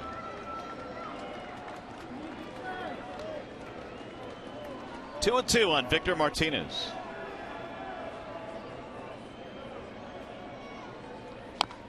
Just got a piece of it to stay alive. If he would reach, you got JD waiting on deck.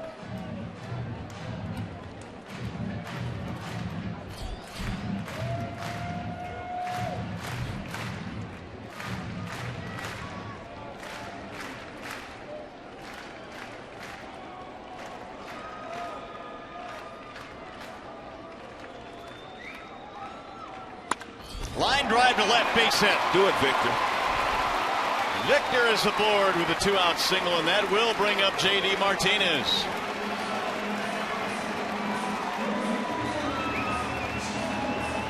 JD back in the 3rd inning against their starter, Taijuan Walker. Got a fastball that was down, and he drilled it 466 feet away from home plate. You can see where this one lands. Over the camera well out in straightaway center field.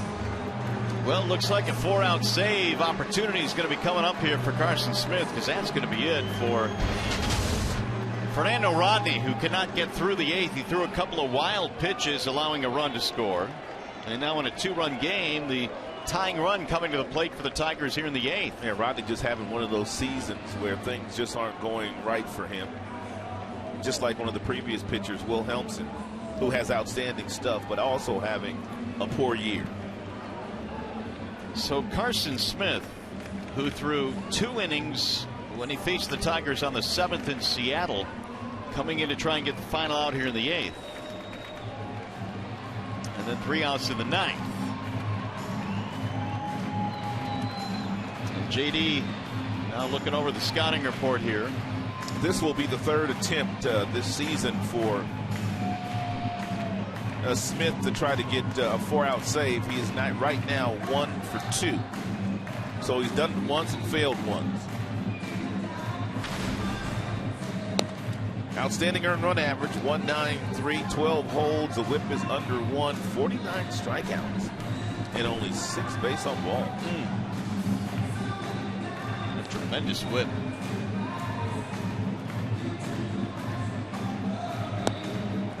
So as Smith warms up, we remind you to follow the Tigers all season in 2015 with MLB.com at Bat, the #1 app for live baseball. At Bat is up to the moment, at any moment, with in-game highlights, live look-ins, replay reviews, radio broadcast, statcast, and more. Get MLB.com at Bat on your smartphone or tablet.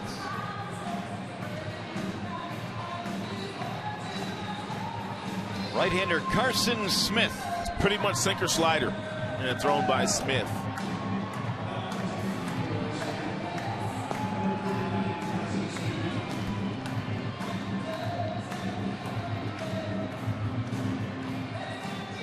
Since June 7th, no one in baseball has hit more home runs, driven in more, the on-base percentage / slugging percentage, and total bases.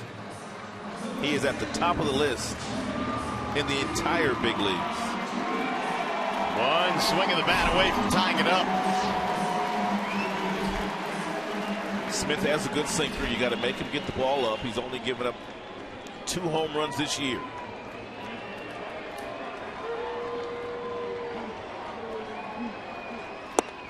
And he fires ball 1.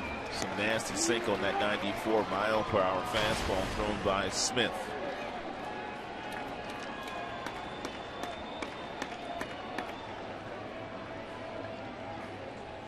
Swing and a miss.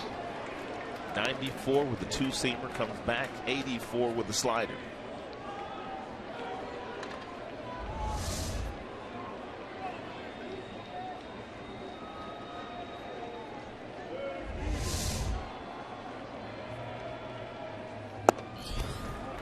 Two and one. Does he dare go right back out there with that slider again? If he does, you're J.D. Martinez. You has to be in the back of your mind. Smith was an 8th round pick in 2011. Here it comes. Ooh, 2 and 2.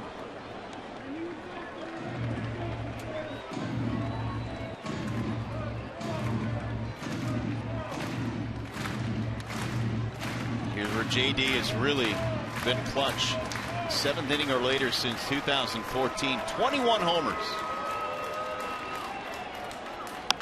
And a bouncing ball left side of the infield on the charge. Miller throws him out by a step to end the inning. Tigers get a run back though, and we go to the 9th, 11-9.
The Tigers and the Mariners in an absolutely wild one here at the ballpark tonight. And Rajai Davis stays in the game. He will play center field, ghosts out of the game. Rajai pinch hit for him. So here is Alex Wilson, who will come on to pitch an inning here in the 9th.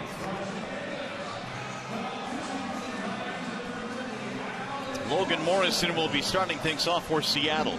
2-run ball game.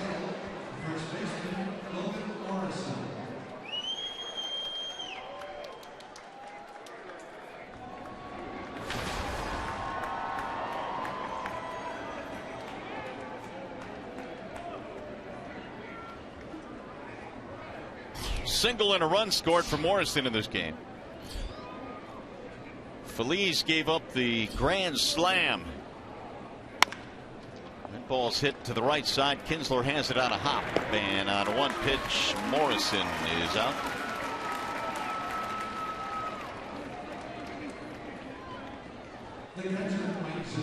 We'll bring up Mike Zunino. Tigers will have Marte, Castellanos, Avila due up when we get to the bottom of the 9th. Zunino tonight with a double and 4 at bats.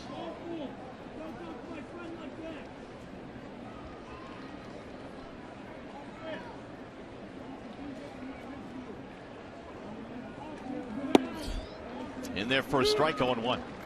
11 runs, 14 hits for Seattle, 9 runs, 12 hits for the Tigers.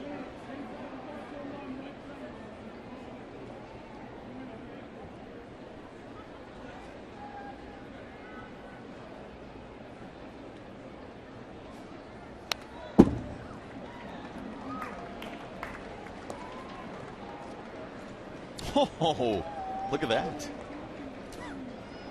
Oh, Yeah, there's the baseball. one of those kind of nights. Yeah, it is.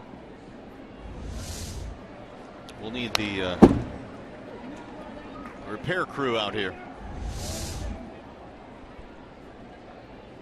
That would be our Xfinity high-speed pitch. Nice. 1-2 on Zunino. We have had, get this, 13 pitchers used tonight. 7 by the Tigers, 6 by Seattle. And we've had, 26 hits, 20 runs, 15 men left on base.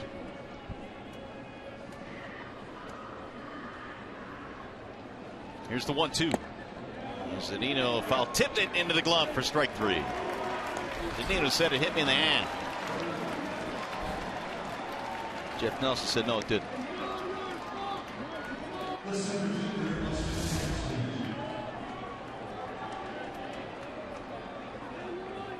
May have. It may have. Let's see, Lloyd's coming out. Yep. It may have hit him in the hand. That's where you got to trust your players. Zunino would not be telling Lloyd that it hit his hand if it hadn't.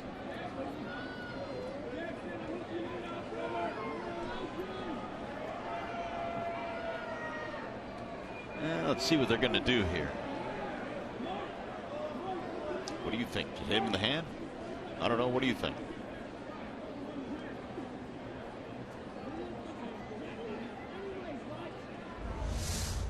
They're going to look at this apparently. Looked like he grazed the right hand to me. Yeah, I think you're right.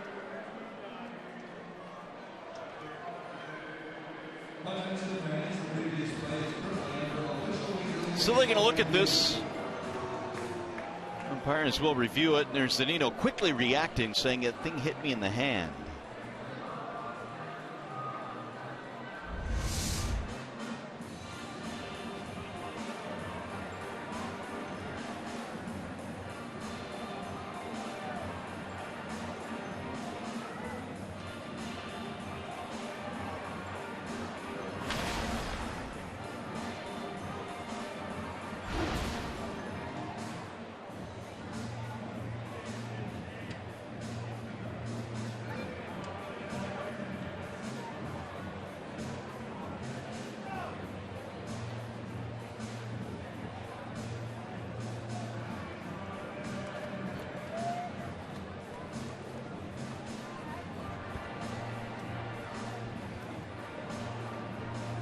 Call on the field was a foul tip strikeout. Wilson continues to warm up as they look at this. It's about as close as we can get it right there. And yeah, it looked like it changed directions right there.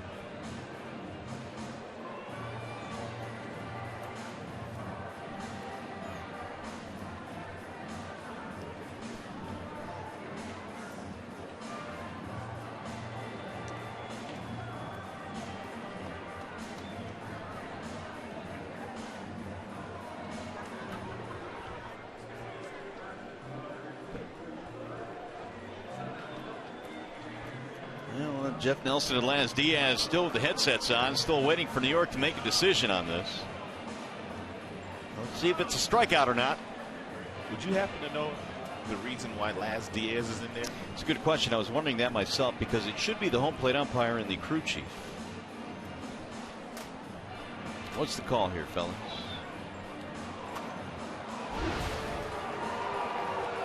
Well, Zunino's going to take first base. Overturned.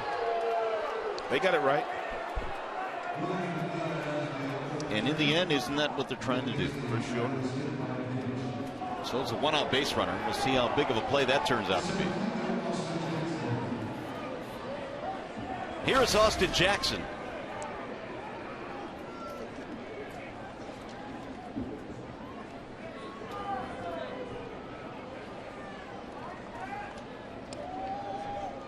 Two minutes, 10 seconds. Now Jackson. He fouls it off.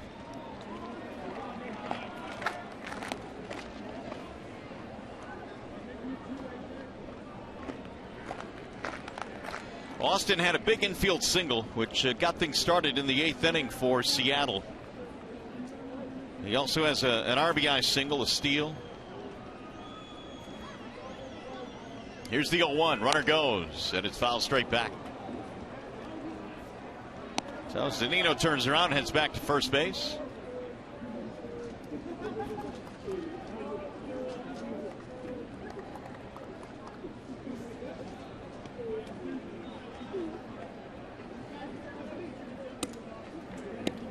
Jackson came in a .293 career hitter here at Comerica Park. Of course, most of those at bats in the Tiger Whites. Here's the 0-2. Up and in, 1 ball, 2 strikes. Jackson was a popular man in his clubhouse today. Mr. Horton strolled through there. I saw Mr. Westhoff and Alavila. I went in and said hello to him as well. He was a good Tiger, good person.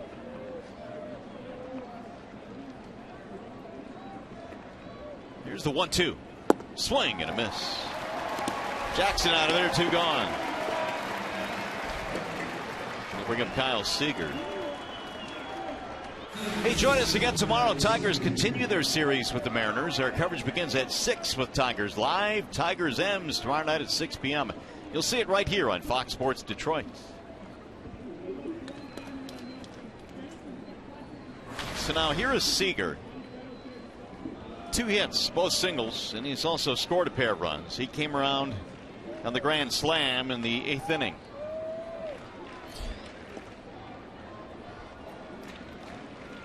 Again, the Tigers in the 9th inning will have Marte, Castellanos, Avila.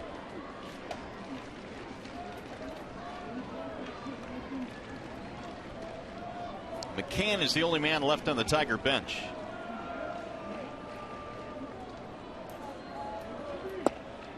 A little bit outside. 1 ball, no strikes on Seager.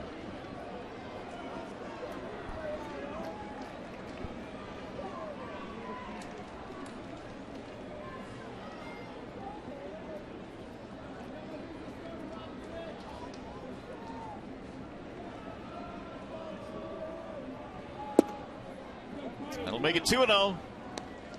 It's a dangerous count here for Wilson if you try to sneak a fastball by Seager. Outstanding fastball hitter with some pop in his bat. 14 home runs already this year for Kyle.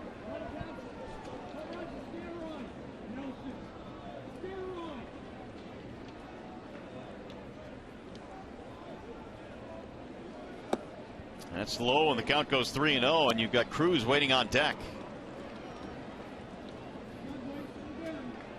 Both Hardy and Wilson have been leaned on heavily by the Tigers this year. For Wilson, his 34th appearance tonight, and for Hardy, his 42nd appearance.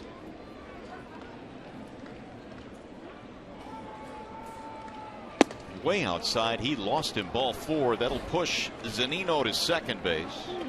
2 on, 2 outs.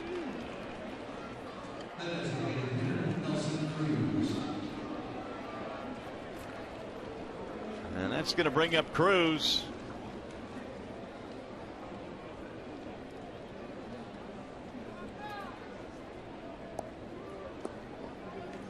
Nelson Cruz, a home run to center field in the 3rd. He was also hit and scored a run.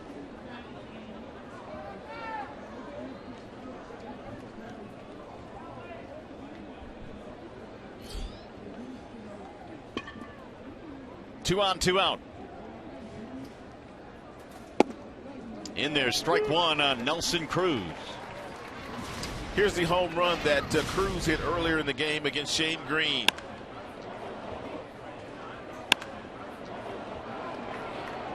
Two gargantuan home runs to dead center field in this game.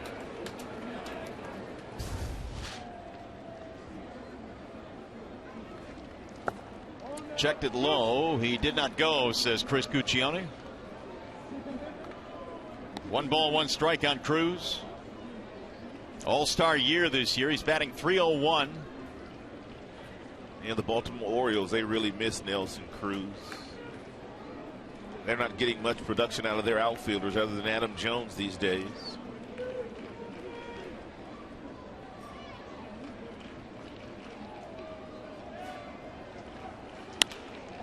High fly ball center field. That'll be playable for Davis, who is under it, and that'll end the inning. No runs, hit, batter, or walk. We go to the bottom of the ninth here at Comerica.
At the bottom of the ninth inning, Seattle with the lead by 2. We've had 26 hits in this game. And the Tigers down to their final 3 outs now as Carson Smith goes back out there. Seattle's also left 10 men on base. The Tigers have stranded 7. Bradley Caps are out. Jeffrey Marte will lead things off here in the ninth. Marte, Castellanos, Sevilla.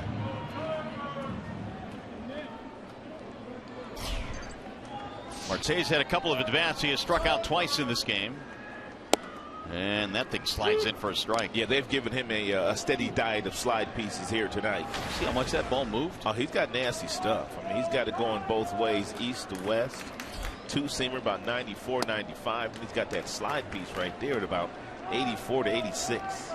And it's the arm slide he's throwing from, too. 0-2 on Marte.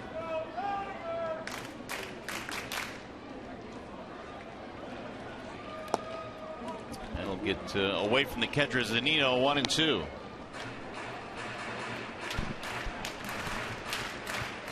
Smith came on to get the final out of the 8th. He got JD Martinez to ground out as the tying run at the plate.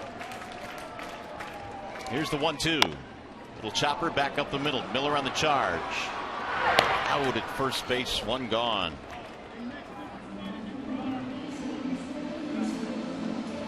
We'll bring him Castellanos.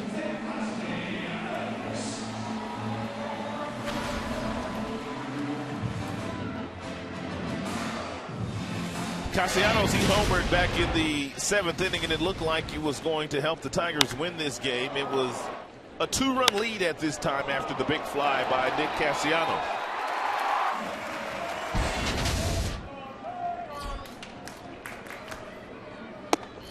That one sails inside. 1-0 on Castellanos. 2 singles to go with his homer. He's hit 7 long balls. Now, he came into this game 0 for his previous 13, but has busted out of it with 3 hits. The 1-0. Chopper to third, foul. 1 ball, 1 strike. Same 2 clubs tomorrow in game 3 in the series. It'll be Sanchez, Mike Montgomery, a lefty going for the M's.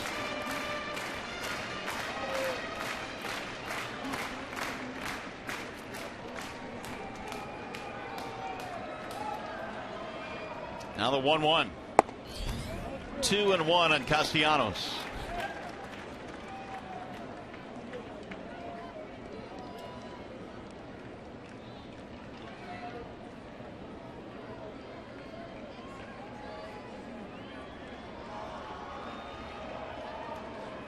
Swing and a miss. 2-2 on Nick. Carson Smith trying to get a 4-out save here.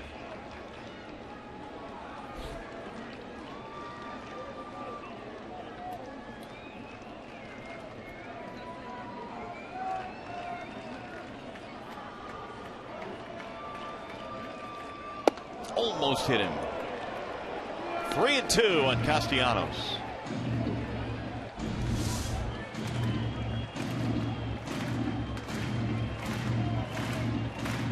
That slider got away from Smith. Here's a 3-2. And that one is inside, ball 4. Tigers have a runner.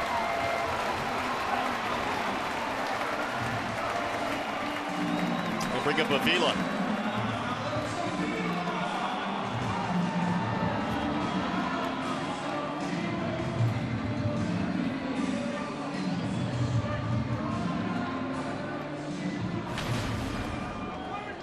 Avila's walked twice in this game. He's also singled in a run.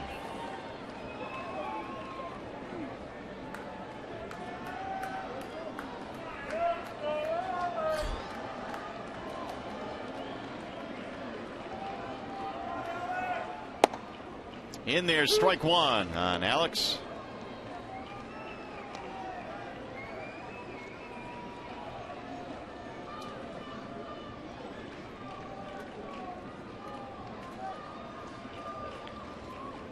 And McCann getting loose just in case. He's asked to pinch hit. 0-2 now on Avila. He is a power threat. He is the last guy on the bench available for Brad Ausmus. Yep. No balls, 2 strikes on Avila.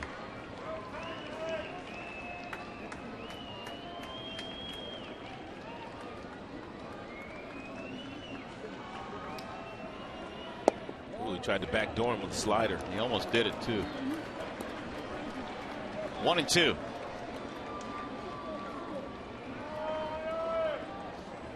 Royals have scored 3 in the bottom of the 8th. They go to the 9th, leading Pittsburgh 3-0. They're going to try the same exact pitch. Swing and a miss. He got it. 2 gone. First strikeout for Smith. We'll bring up Romine.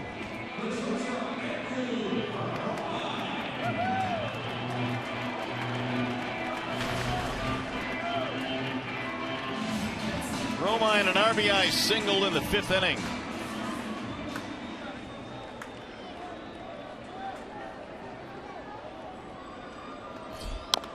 Chops one foul, 0-1.